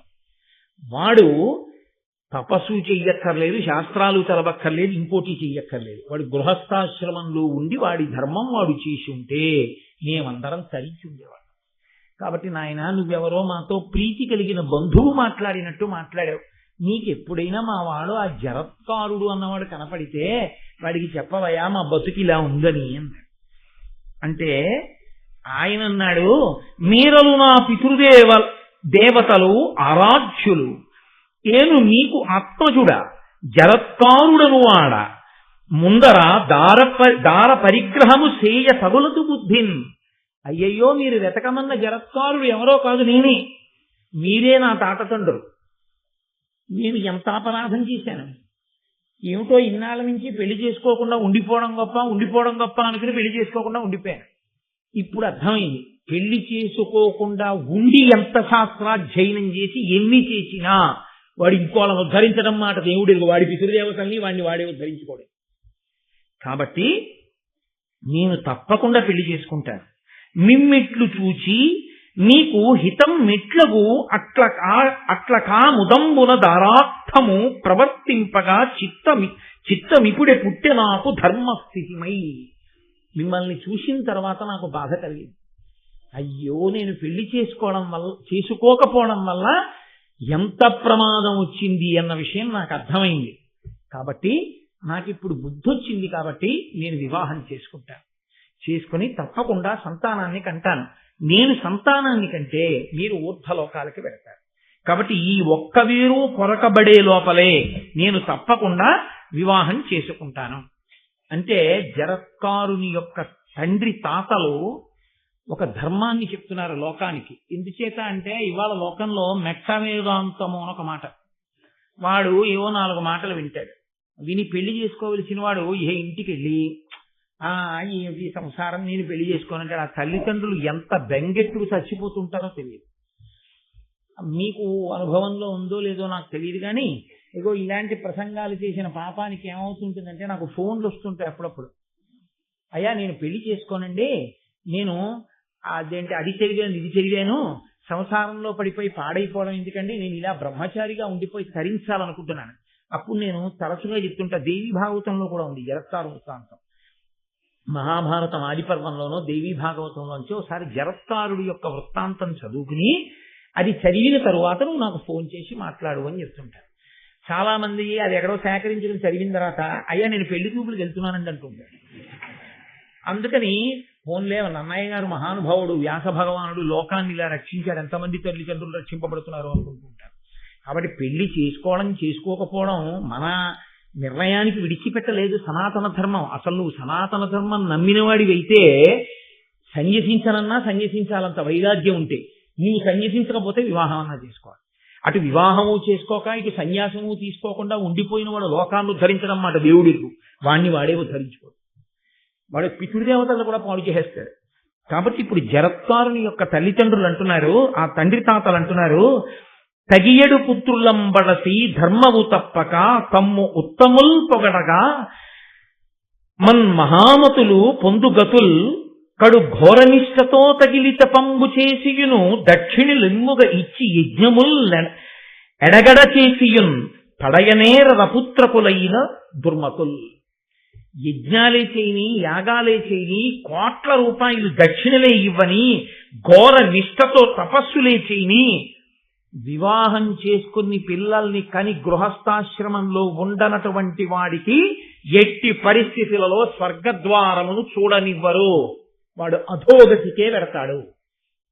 కాబట్టి వివాహము చేసుకుని తీరవలసిందే. మహాభారతంలో వ్యాస భగవానుడు మనకు అందించిన సత్యం, నన్నయ్య వంటి ఋషి మనకు అందించినటువంటి సత్యం. కాబట్టి దీనికి వ్యతిరేకంగా వాదించి మనం ప్రయోజనం ఉండదు. మనం పితృరుణాన్ని తీర్చుకోవడానికి గృహస్థాశ్రమమునందు ప్రవేశించవలసిందే. దాన్ని మీరంతా నోరు కొట్టుకు చెప్పక్కర్లేదు, మీతో సహా మేమందరం చేసిన వాళ్ళమే అని మీరంటారు, నాకు తెలుసు. కాకపోతే అదొక ఆర్తి, ధర్మమునందు చెప్పేటప్పుడు అదొక ఆర్తితో నేను అంత గట్టిగా చెప్పడం. కాబట్టి ఇప్పుడు ఆయన వివాహం చేసుకుంటాను అని తల్లిదండ్రులు ఆ తండ్రి తాతలతో అన్నాడు, నేను చేసుకుంటాను, కానీ నాన్నగారు నాకు ఒక్క కోరిక, నాకు ఏ పేరుందో ఆ పేరే ఉన్న పిల్ల దొరికితే చేసుకుంటాను. ఏదో చిత్రమైన కోరికలు లోకంలో, దానికి ఏమీ అర్థం ఉండదు. వాడికి పెంకితనం, అందుకని సాత్వికమైన పిల్లలు అసలు. పెంకితనం లేకపోతే ఏమిటంటే అందం ఏమిటండి అంటాడు. నాకు ఇంకా ఆశ్చర్యకరమైన ఏంటంటే సభాముఖంగా చెప్పకూడదు కానీ ఆ పిల్ల ఎంతో సంస్కారవంతురాలు, పెళ్ళైన తర్వాత వాడు తినేస్తాడు. అలా నువ్వు నన్ను ఏమండి ఏమండి అనకూడదు, పేరు పెట్టి పిల్ల అంటాడు. తప్పండి, మా నాన్నగారు వింటే పీక నొక్కేస్తాడు. పేరు పెట్టి పిలవడం ఏంటండి, తప్పలా పిలవకూడదు భర్తని. మా నాన్నగారు పుట్టినప్పటి నుంచి నూరు పోశారు, నేను పుట్టిన కుటుంబం అటువంటిది, పేరు పెట్టి పిలవడం ఏం ప్రారంభం అండి, అలా పిలవకూడదండి. మీ నాన్న వినకుండా పిలండి. ఏం చెప్తాం? ఎందుకు అఘాయిత్యం కోరిక అంటే వాడు ఎక్కడో విన్నాడు, అందుకని వాడికి తప్పిస్త కోరిక. పేరు పెట్టి పిలిపించుకోవాలి, భార్యతో పేరు పెట్టి పిలిపించుకోవడం ఏంటి? చక్కటి సంప్రదాయం ఒకటి ఉంది కదా లోకంలో, భర్తని దైవంగా చూసామండి అని పిలవడం. వాడు పేరు పెట్టి పిలంటే నేను అక్కడక్కడ విని ఏంటి పేరు పెట్టి భర్తని పిలవడం ఏమిటి అని అడిగితే అలా పిలిస్తే ఆయనకి ఇష్టం అని చెప్తుంటారు. నాకు అప్పుడు అసలు ఏం మాట్లాడాలో అర్థం కాక మౌనంగా ఓహో సరే, లోకంలో బహుశా ఇలాంటివన్నీ కనపడితేనే ఉపన్యాసాలు చెప్పగలనని ఈశ్వరుడు నాకే చూపిస్తాడులా ఉంది ఇలాంటివన్నీ అనుకుని ఆ ప్రారంభములుగా వెళ్ళిపోతుంటారు. కాబట్టి ఆయన నా పేరు ఎటువంటిదో అటువంటి పేరే ఉన్న పిల్ల దొరికితే పెళ్లి చేసుకుంటాడు. కాదు కాదు, అది ఈశ్వరానుగ్రహం. జరత్కారు ముని, ఆయనకు వచ్చింది అటువంటి ఆలోచన అంటే మళ్లీ గబుక్కుని ఎవరినో చేసుకోవడం కాదు. వాసుకి చెల్లెలు జరత్కారుని చేసుకుంటే తప్ప, మహాపురుష జననం జరిగితే తప్ప, సర్పయాగం జనమేజయుడు చేసినప్పుడు పావుల్ని రక్షించేవాడు పుట్టడం. అందుకని అటువంటి మహాపురుష సంపర్కం చేత మహాతేజోవంతుడైన కొడుకు పుట్టాలి ఇప్పుడు. కాబట్టి ఇప్పుడు ఆ జరత్కారుడు పిల్ల కోసం తిరుగుతున్నాడు దేశం అంతా. అలా తిరగచ్చా అండి అని మీరు అనుమానపడక్కర్లేదు. పెళ్లి చేసుకునేటప్పుడు సంబంధం కోసం వెతుక్కోవలసిన పూచి పెళ్లి కూతురు తండ్రిది కాదు, పెళ్లి కొడుకు తండ్రి. నేను నిజం చెప్తున్నాను. ఇప్పుడు నా కూతురు పెళ్లి అయిపోయింది, నా కొడుకు పెళ్ళే మిగిలింది. నా కొడుకు పెళ్లికి ఆడపిల్ల తల్లిదండ్రులు నా దగ్గరికి రావాలని నేనేమి ఆశించను. ఈమె నా కోడలైతే బాగుంటుంది అని నాకు ఏ కుటుంబంలోనైనా ఏ పిల్లనైనా చూసి అనిపించిన నాడు మంచి రోజు చూసుకుని నేనే వాళ్ళ ఇంటికి మా గోపాలకృష్ణ గారు లాంటి ఆత్మీయుల్ని ఆంతరంగికుల్ని పంపిస్తాను. అలా పంపించాలి, తానే వెళ్ళిపోడు, పంపిస్తాడు. పంపించి ఈ పిల్లని అడుగుతాను, అయ్యా మీ పిల్లని కోటేశ్వరరావు గారు కోడల్ని చేసుకోవాలనుకుంటున్నారు, మీరు అంగీకరిస్తారా అంటే ఆయన అంగీకరిస్తాం, కోటేశ్వరరావు కోడల్ని చేస్తాం అని అనాలి. కాబట్టి నా కోడల్ని నేను వెతుక్కోవాలి, అంతేగాని కోటేశ్వరరావు అబ్బాయి మా అమ్మాయికి ఇస్తారా అండి అని వాళ్ళు నా కోసం మా అబ్బాయి కోసం వెతుక్కోక్కర్లేదు. ధర్మం అంతే. కన్యావరణము అని మనకి వివాహంలో ఎప్పుడైనా పరమేశ్వర కళ్యాణం చేసినప్పుడు కూడా బ్రాహ్మణులకు తాంబూలం ఇచ్చి, అయ్యా మీరు వెళ్ళి నా వంశ ప్రతిష్టకి తగిన పిల్లని వెతికి మీరు చూసి నిర్ణయం చేసిరండి అని చెప్తారు. కాబట్టి పెద్దలు నిర్ణయించినారు కాన, వీడే నిర్ణయించిన వాళ్ళ పేరెడితే వేరే విషయం అది. కాబట్టి ఇప్పుడు ఆయనే తిరుగుతున్నాడు భూమి మీద, నాకు తగిన పిల్ల ఎక్కడ దొరుకుతుంది అని వెతుక్కుంటున్నాడు. వెతుక్కుంటుంటే వాసుకి చూశాడు. చూసి ఆ వాసుకి గబగబా జరత్కారు దగ్గరికి వచ్చాడు. వచ్చి ఆ జరత్కారుడితో మాట్లాడుతున్నాడు. ఎంత అందమైన మాటలండి. ఆయన అన్నాడు, ధన్యం వయ్య భవత్కులంబు అతి కృతార్థం వయ్య అస్మత్కులంబు అన్యోన్యానుగుణాభిధానముల చిత్తానందముందన్ వివేకన్యాయాన్విత భూసురోత్తమ జరత్కారు జగన్మాన్య ఈ కన్యాభిక్ష పరిగ్రహింపుము జరత్కారున్ మదీయానుజన్. నీవు బ్రహ్మచారి, సన్యాసి బ్రహ్మచారి ఇద్దరు భిక్ష పుచ్చుకోవచ్చు. నువ్వు బ్రహ్మచారివి కదూ, నేను భిక్ష ఇద్దాం అనుకుంటున్నాను. ఏమిటో తెలుసా భిక్ష? మీది అద్భుతమైన వంశం. నిశ్చితార్థం చేసుకునేటప్పుడు ఈ మాటలు చెప్పి చేసుకోవాలి. వాళ్ళ వంశం వాళ్ళు చెప్పాలి, వీళ్ళ వంశం వీళ్ళు చెప్పాలి. రెండు వంశాలు మంచివి అని అక్కడ ఉన్న పెద్దలు విని సంతోషించాలి. అప్పుడు నిశ్చితార్థం చేసుకోవాలి. కాబట్టి వాళ్ళు అక్కడికి వెళ్ళినప్పుడు వాసుకి చెప్తున్నాడు. ఆయన అంటున్నాడు, మీ వంశము చాలా గొప్పది, మా వంశము చాలా గొప్పది. ఇవాళ మా వంశము ధన్యత చెందింది మీ వంశంతో వియ్యం అందడం వల్ల. నా చెల్లెలుంది, ఆమె పేరు జరత్కారు, నీ పేరు జరత్కారుడు. ఇద్దరి పేర్లు గుణములు కూడా కలిశాయి. అన్నిటికన్నా ప్రధానం ఏది వివాహంలో అంటే గుణములు కలిగాయి. ఆయన గుణం ఎటువంటిదో పిల్ల గుణము కూడా అటువంటిదే అయితే ఇద్దరూ సంతోషంగా ఉంటారు. ఆయన మహామూర్ఖుడు అనుకోండి, ఆ అమ్మాయి మూర్ఖురాలు అనుకోండి, మీరు చక్కగా చేయొచ్చు. ఎందుకో తెలుసండి, వాళ్ళిద్దరు చాలా అన్యోన్యంగా ఉంటారు. ఆయనకి నచ్చుతుంది ఆ గుణం. నేను ఇవాళ కుంకుడుకాయలతో తలంటి పోసుకుంటానన్నాను అనుకోండి, నీ ప్రాణమే పోయినా షాంపూతోనే వస్తానంది అనుకోండి. ఇది పట్టుదల అంటే. మా ఆవిడండి ఎంత డిటర్మినేటెడో తెలుసా అంటారు. అది డిటర్మినేషన్ ఏంట్రా నీ మొహం, నువ్వు చెప్పిన మాట వినకపోతే డిటర్మినేషన్. కుంకుడుకాయ పులుసుతో తలంటి పోసిన భాగ్యం లేదా నీకు? మీ కర్మ. అలా మీరు చెప్పినట్టు అసహ్యంగా వెంటనే అభిప్రాయాలు మార్చుకునే భార్య మీకు దొరికింది. అది మీ ప్రారంభం. నా భార్య అలా మార్చుకో. మాట అంటే మాట. అప్పుడు ఇద్దరు మూర్ఖులకి సంసారం బాగుంటుంది. అది ఒకరికొకరు తగినవారు. అలా ఒకరు చక్కగా ఒకరు చెప్తే వినేవారు అనుకోండి, రెండో వాళ్ళు కూడా ఒకరు చెప్తే వినేవాళ్ళు అయితే వాళ్ళకి అన్యోన్యంగా ఉంటుంది. ఒకడు మూర్ఖుడు, ఒకళ్ళు చెప్తే వినేవాళ్ళు అనుకోండి, రెండో వాళ్ళు నలిగిపోతూ ఉంటారు. ఈవిడ వినడమే, ఆయన వినడు. ఎప్పుడు ఆయన జీవితంలో వినడం అన్నది లేదు, ఈవిడ జీవితంలో ఆయనకి చెప్పడం అన్నది లేదు, చెప్పి ఒప్పించడం అన్నది లేదు. వాళ్ళ జీవితం అంతా అలాగే ఉండిపోతున్నప్పుడు ఏమిటి మన ఇద్దరం అక్షతలు వేసి ఏమిటి ఉపయోగం? ఏమి ఉండదు. కాబట్టి ఎవరికి తగిన గుణము వారికి ఆ తగిన గుణము వారే లభిస్తే బాగుంటుంది. ఒక్కొక్కడికి మార్నింగ్ షో చూడడమే ఇష్టం. ఏదో అదో విచిత్రంగా ఉంటుంది కొంతమందికి. ఏమిటో నాకు స్నేహితులు ఉండేవాడు, ఎక్కడ ఈ టీవీ ఛానల్ ఎక్కడ ఈ ఉపన్యాసం విన్నాడంటే నా బతుకు బట్టబయలు చేసేది వీడు అనుకుంటాడు. వాడిని ఉదయం ఎందుకురా సెలవు కదురా ఫస్ట్ షోకి వెళ్ళరా అంటే, అలా కాదు నీకు తెలియదు, పొద్దున్న 8:30 కల్లా పలహారం చేసేసి ఆ టికెట్లకి క్యూలో నిలబడి వెళ్ళి పోరాటం చేసి టికెట్ కొనుక్కుని వెంటనే లోపలికి వెళ్ళిపోయి బయటంతా వెన్నెలుగా ఉంటే ఇక్కడ చీకట్లో కూర్చుని సినిమా చూసి 1:30 అయిపోకో 1 అది విడిచిపెడితే అప్పుడు నకలాడుతూ ఇంటికి వెళ్ళి అప్పుడు పెట్టించుకుని అన్నం తిని పడుకుంటే ఎంత సంతోషంగా ఉంటుందో. సెలవు నీకేం తెలుసు, నువ్వు ఎప్పుడు ఫస్ట్ షోకి వెళ్దామంటావు. ఆ ఫస్ట్ షోకి వెళ్ళకూడదు, మార్నింగ్ షోకి వెళ్ళాలని వాడికి ఫస్ట్ షోకి వెళ్ళే పిల్ల దొరికితే చాలా కష్టం కదండి. మార్నింగ్ షోకి వెళ్ళే పిల్ల దొరికింది అనుకోండి, వాళ్ళిద్దరు చట్టాబట్టాలు ఎదుగుపోతారు కాదు. నేను గుణములు కలవడం చాలా ప్రధానం. అంటే నేను చాలా హేయమైన రీతిలో తీసుకొచ్చి ఉదాహరణ చెప్పాను. గుణములు కలిసాయనుకోండి, వాళ్ళకి నప్పింది, హాయిగా ఉన్నారు, అది ప్రధానం. ఇద్దరూ కలిసి ఉంటే చాలు. కాబట్టి ఇద్దరూ కలిసి ఉంటారు. గుణములు ఇద్దరి పేర్లు కూడా కుదిరాయో, ఇది విచిత్రం అన్నాడు వాసు. గుణములే కాదు పేర్లు కూడా కలిసే మీ ఇద్దరికి. నా చెల్లెల పేరు జరత్కారు, నీ పేరు జరత్కారుడు. బాగుంది కదా చక్కగానే. జరత్కారు వెట్ జరత్కారు అని వేస్తే చూసేవాళ్ళు ఇదేం వెడ్డింగ్ కార్డు అని తెలబోరు. కాబట్టి ఈ పెళ్లి చేద్దామా అంటే ఆయన కూడా నేను ఇలాంటి పిల్ల కోసమే వెతుక్కుంటున్నాను తప్పకుండా, కాబట్టి పెళ్లి చేసుకుందాం. కానీ మీరు ఇందులో ఈయన స్వభావంలో ఒక గుణం చూడాలి. అది దైవదత్తమో ఇంకొకటో కానీ ఎప్పుడు తనకు నిర్ణయం చేసుకుని ఆ నిర్ణయానికి కట్టుబడిపోవడం ఆయన లక్షణం, ఆ జరత్కారుడికి. కాబట్టి ఇప్పుడు ఆయన ఇదిగో నీకు పిల్లలు ఇస్తున్నాను స్వీకరించు అంటే ఆయన అన్నాడు తప్పకుండా అని. నేను నిన్ను వివాహం చేసుకుంటున్నాను, పణిగ్రహణం చేసి నిన్ను నా పత్ని స్థానంలోకి తీసుకుంటున్నాను. కానీ ఒక్కటి గుర్తుపెట్టుకో, ఎన్నాళ్ళు నువ్వు నన్ను అగౌరవపరచకుండా ఉంటావో అంతకాలం మన ఇద్దరం కలిసి ఉంటాం. నియమాభీరుడకు పతికి పవళ్ళు రేలును ఏమరక పరిచరించుతునుండెన్. కత్తి మీద నడిచేవాడు ఎలా నడుస్తాడో అంత జాగ్రత్తగా పగలనక రేయనక ఆయన్ని అనువర్తిస్తూ కాలం గడుపుతాడు.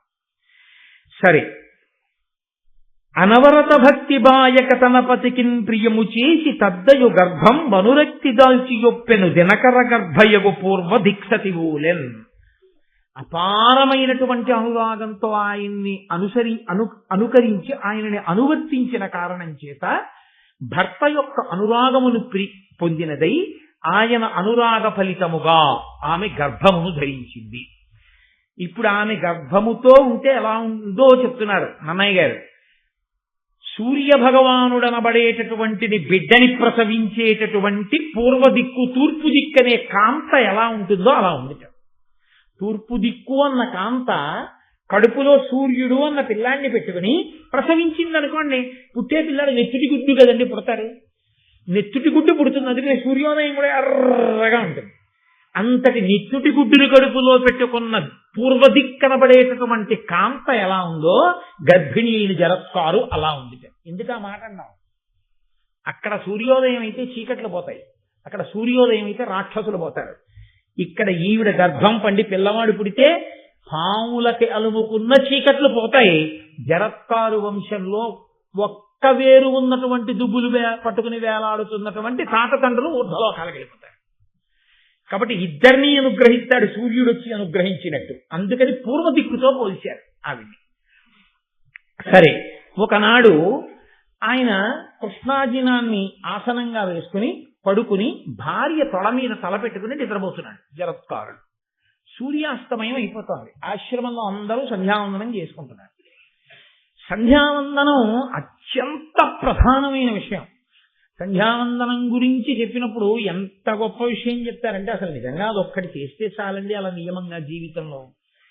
ఏ కారణం చేతనైనా సంధ్యావందనాన్ని విడిచిపెట్టి ఎక్కడికైనా వెళ్ళి మళ్ళీ రాత్రి ఏ 10ంటికో వస్తాననుకుంటే నియమంగా సంధ్యావందనం చేసి ఆయన ఇంటికి వెళ్ళి చెప్పుకోవాలి, అయ్యా ఈ పూట నేను సంధ్యావందనం చేయలేకపోతున్నాను, మీరు సంధ్యావందనం చేసి అర్ఘ్యం ఇచ్చినటువంటి జలములు కొన్ని తీసి పక్కన పెట్టండి, నేను అక్కడి నుంచి తిరిగి వస్తూనే మీ ఇంటికి వస్తాను, మీరు నాకు తీర్థం ఇచ్చిన తర్వాత వెళ్ళి అప్పుడు నేను భోజనం చేస్తాను లేకపోతే పలహారం చేస్తాను. తప్ప సంధ్యావందనాన్ని మానడానికి వీళ్ళు. అంత ప్రధానమైన విహిత కర్మ సంధ్యావందనం. అందరూ సంధ్యావందనం చేస్తున్నారు, ఈయన నిద్రపోతున్నాడు. పైగా సూర్యోదయ సమయమునందు నిద్రపోకూడదు, నిద్రపోయినా కొంత క్షమార్పణ ఉంటుంది. సూర్యాస్తమయ సమయంలో ఎట్టి పరిస్థితుల్లో నిద్రపోకూడదు. కాబట్టి నిద్రపోతున్నాడు ఒక తప్పు, సంధ్యావందనం చెయ్యట్లేదు ఒక తప్పు. లేపకపోతే వేళ పట్టున సంధ్యావందనం చెయ్యాలి కదా, చేస్తానని నీకు తెలుసు కదా, నేను నిద్రపోతున్నానని లేపకపోవడం నా ధర్మాన్ని చెరచడం, నన్ను అగౌరవపరచడం కాదా? మీ అన్నయ్య ఇంటికి వెళ్ళిపోంటే. 2, నిద్రపోతున్న వాణ్ణి లేపడం కన్నా మహాపాపం లోకంలో ఇంకోటి లేదు. అందుకే నిద్రపోతున్న వాణ్ణి నిద్ర లేపితే ధర్మకార్యం చెప్పి నిద్ర లేపాలి. ఏదో ధార్మికమైనటువంటిది ఏదో చెప్పాలి, చెప్పి నిద్ర లేపాలి. ఏది ధర్మం చెప్పకుండా నిద్ర లేపితే మహాపాపాన్ని తీసుకెళ్లి నిద్ర లేపిన వాడి ఖాతాలో వేస్తారు. ఒరే లేచి చదువుకోని లేపకూడదు. ఒరే తెల్లవారే ముందు లేచి ఈశ్వరుడికి నమస్కారం చెయ్యాలి కదరా. సూర్యోదయం అయ్యేటటువంటి కాలం బ్రాహ్మీ ముహూర్తం దగ్గరకు వచ్చింది, లేచి ఈశ్వరుడికి నమస్కారం చెయ్యి అనాలి. వాడు ఈశ్వరుడికి నమస్కారం చేయడానికి లేచిన తర్వాత ఇప్పుడు కూర్చొని చదువుకోవాలి. అంతే తప్ప ఏ కారణము లేకుండా నిద్ర లేపకూడదు. ఏదో కారణం సినిమా టికెట్ రావాలి కొంచెం లేపకూడదు. ధర్మకార్యమునకు మాత్రమే నిద్ర లేపాలి. ధర్మకార్యం అనగా దైవ కార్యమునకే నిద్ర లేపాలి. అందుకే కౌసల్యా సుప్రజా రామ పూర్వా సంధ్యా ప్రవర్తతే ఉత్తిష్టరశార్దూలా కర్తవ్యం దైవమాన్నికం. రాముణ్ణి లేపితే ఎందుకు లేవాలో కారణం చెప్పి లేపాడు విశ్వామిత్రుడు.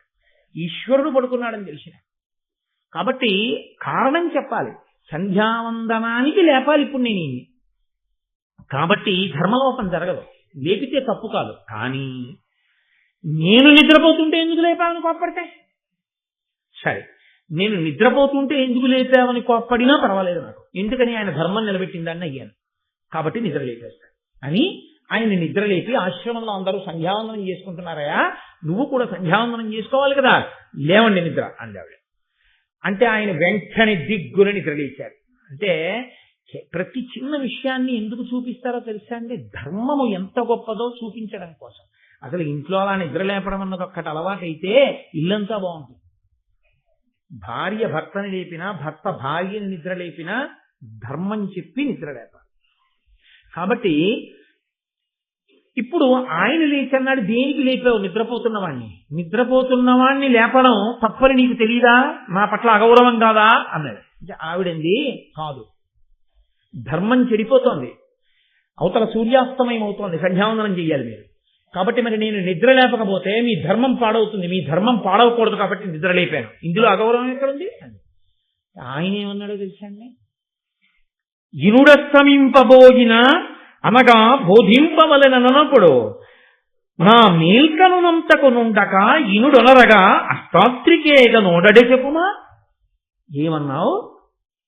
నేను నిద్రపోతుండగా నేను లేచి సంధ్యావందనం చెయ్యక ముందు సూర్యుడు అస్తమించడమే. ఎంత ధైర్యం సూర్యుడికి! జరత్కారుడు నిద్రపోతున్నాడు, నేను కానీ అస్తమించానా ఆయనకి ధర్మలోపం వస్తుంది.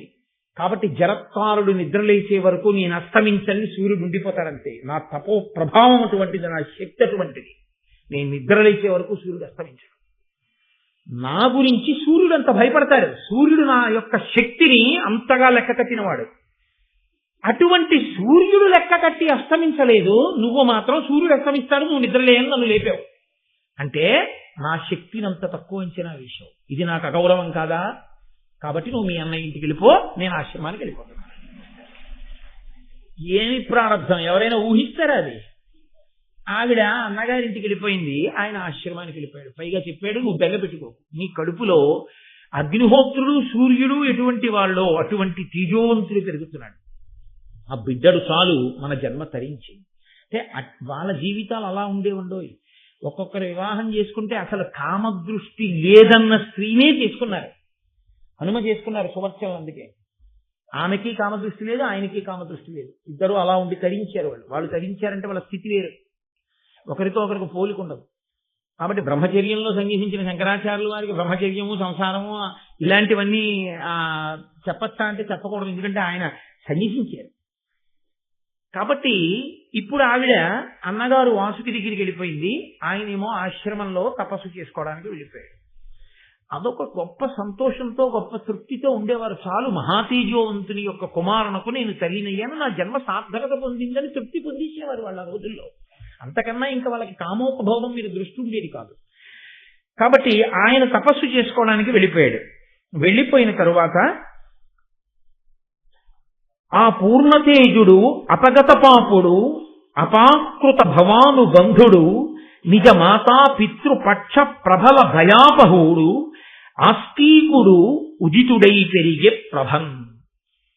ఆ పిల్లవాడు ఆస్తికుడు అనబడేటటువంటి పేరుంచబడిన పిల్లవాడు ఆ జరత్కారు యొక్క గర్భంలో నుండి పుట్టాడు.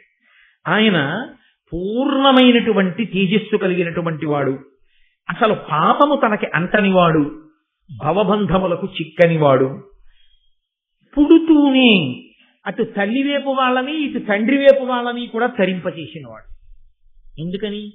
ఇప్పుడు జరత్కారుడికి పిల్లలు పుట్టారు కాబట్టి ఆ ఒంటి వేరు పట్టుకుని విరానాడుతున్న వాళ్ళు ఊర్ధ్వలోకానికి వెళ్ళిపోయారు. ఇటు జరత్కారువుకి పిల్లాడు పుట్టాడు కాబట్టి ఈయన వలన సర్పయాగంలో పడిపోయేటటువంటి పాములైన మేనమామలందరూ బతుకుతారు. కాబట్టి పుట్టడంతోనే అసలు ఏ తపస్సు చెయ్యకుండానే ఇరువంశాలను ఉద్ధరించినటువంటి మహాపురుషుడు ఆస్తికుడు. ఆయన చవనసుతుడైన ప్రమతితో చదివే సకల వేదాంగంబులు నిజ విమల బుద్ధి మెరిగే సకల శాస్త్రంబుల ఎల్లయందు అధిక సాత్వికుడు ఆస్తికుడు అనగజనులు. ఆయన చవనుని యొక్క కుమారుడైనటువంటి ప్రమతి దగ్గర విద్యాభ్యాసం అంతా చేశాడు. ఎందుకు వచ్చింది ఈ మాట? ఇక్కడ ఎక్కడ విడిచిపెట్టిన కథ ఇక్కడికి వచ్చి మళ్ళీ కలుసుకుంది. మీతో నేను ప్రారంభం చేసినప్పుడు భృగు వంశంలో పుట్టినటువంటి భృగువు పులోమ అనేటటువంటి తన భార్యని అగ్నిశాలలో అగ్నిని రక్షిస్తుండని చెప్పి స్నానానికి వెడితే పులోముడనబడేటటువంటి రాక్షసుడు వచ్చి అగ్నిహోత్రుణ్ణి ఈమె ఎవరు అని అడిగి ఆ పులోమని ఎత్తుకుని తీసుకెళ్లిపోతుంటే పంది రూపంలో ఆమె గర్భం నుంచి జారిపడిన చవనుడు కన్నులు తెరిచి చూసినంత మాత్రం చేత ఆ పులోముడన్న రాక్షసుడు మరణిస్తే ఆమె పిల్లాన్ని ఎత్తుకుని వధూసరా అని ఆవిడ కన్నుల వెంట కారిన నీరు నదిగా మారితే బ్రహ్మగారు దానికి పేరు పెడితే ఆవిడ తిరిగి వస్తే ఎవరు చెప్పారు నువ్వు పులోమ అని అడిగితే అగ్నిహోత్రుడు అంటే అగ్నిహోత్రుడు సర్వభక్షకుడు అవుతాడంటే బ్రహ్మగారు వచ్చి నువ్వు సర్వభక్షకుడైనా పవిత్రుడుగానే ఉంటావంటే ఆ పుట్టినటువంటి చవరుడు అనేటటువంటి పిల్లవాడు శర్యాతి యొక్క కుమార్తె అయినటువంటి సుకన్యని వివాహం చేసుకుంటే ఆ చవరునికి సుకన్యకి కలిపి ఇదిగో ఇప్పుడు ఈయన చదువుకున్నటువంటి ప్రమతి అనబడేటటువంటి పిల్లవాడు పుడితే ఆ ప్రమతికి ఘృతాచికి కలిపి పుట్టినటువంటి వాడు రురుడైతే ఆ రురుడు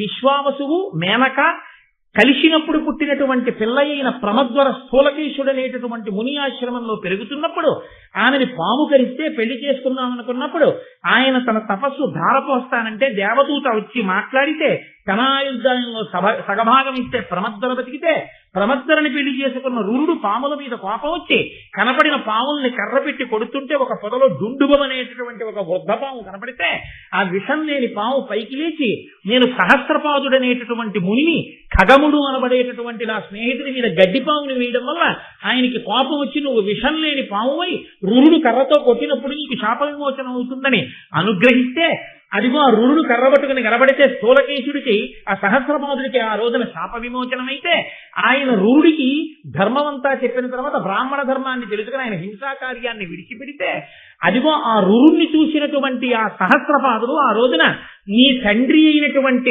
ప్రమతి యొక్క శిష్యుడైన ఆస్తికుడు తర్పయాగాన్ని ఆపాడు, నువ్వు పాముల్ని చంపుతావేరా అన్నాడంటే ఈ మాటలు వింటున్నటువంటి సౌతి పురాణం చెప్తున్నప్పుడు శౌనకాది మహర్షులందరూ కూడా ఎవరా ఆస్తికుడని అడిగితే వినతాకదురు ఆ కథ దగ్గర నుంచి ఇదిగో ఇవాళ ఇప్పుడు పుట్టినటువంటి ఆస్తికుడి వరకు కథ వచ్చింది. దాన్ని మీరు అలా కలుపుకోండి. కాబట్టి ఇప్పుడు ఈ ఆస్తికుడు చవనుని యొక్క కుమారుడైన ప్రమతి దగ్గర చదువుకున్నాడు. చదువుకుని విద్యాభ్యాసం చేసి సర్వశాస్త్రములను నేర్చుకున్న తర్వాత ఈయన పరమ సంతోషంగా తిరిగి పెద్దవాడయ్యాడు. ఇప్పుడు కథ మళ్ళీ ఇంకొక భాగం వైపుకు వెడుతోంది. పరీక్షిన్ మహారాజు గారి దగ్గరికి ఉదంకుడు వెళ్ళాడు. వెళ్లి సర్పయాగం చెయ్యమని తన కోపాన్ని జనమేజయుడి మనసులోకి ప్రవేశించేటట్టుగా మాట్లాడితే జనమేజయుడు అన్నాడు, ఈ ఉదంకుడు నా తండ్రిని తక్షకుడు కరిస్తే చనిపోయాడు అంటున్నాడు, నా తండ్రి ఎలా మరణించాడో ఒకసారి చెప్పండి అన్నాడు మంత్రుల్ని. అంటే ఆ మంత్రులు లేచి పరీక్షితుతో అన్నారు, అభిమన్యునకు విరాటాత్మజ అయిన ఉత్తరకొను పుట్టిన ధర్మమూర్తి కౌరవాన్వయ పరిక్షయమున ఉదయించి ప్రథం పరీక్షితుడు నా బరగువాడు ధర్మార్థకామముల్ తర్పక సలుపుచు పూని భూప్రజనెల్ల పుణ్యచరిత అనగుడై రక్షించి 67 రాజ్యంబు చేసిన రాజ వృషభుడు అధిక ధర్మమార్గుడైన నీ ఎట్టి సత్వత్రు బడసియున్న పుణ్యుడు అన్యనాథ మకుట మణిగణ ప్రభారంజిత పాద పంకజుండు భరతనిభుడు. నీ తండ్రి అయినటువంటి పరీక్షిత్తు ఉత్తర విరాట్రాజు యొక్క కుమార్తె అయినటువంటి ఉత్తరని అభిమన్యుడు వివాహం చేసుకున్నప్పుడు అభిమన్యుడికి ఉత్తరకి పుట్టినవాడు నీ తండ్రి అయిన పరీక్షిత్. ఆ పరీక్షిత్తు నీ తాత అయినటువంటి అర్జునుడితో సమానం. ఎందుకని ఈ పరీక్షిత్ ఇప్పుడు వింటున్నటువంటి జనమేజయుని యొక్క తండ్రి పరీక్షిత్ యొక్క తండ్రి అభిమన్యుడు, అభిమన్యుని యొక్క తండ్రి అర్జునుడు, అర్జునుని యొక్క తండ్రి పాండురాజు. వంశంలో పోలికలు వస్తాయనడానికి పోలిక ఏమిటో తెలుసా అండి?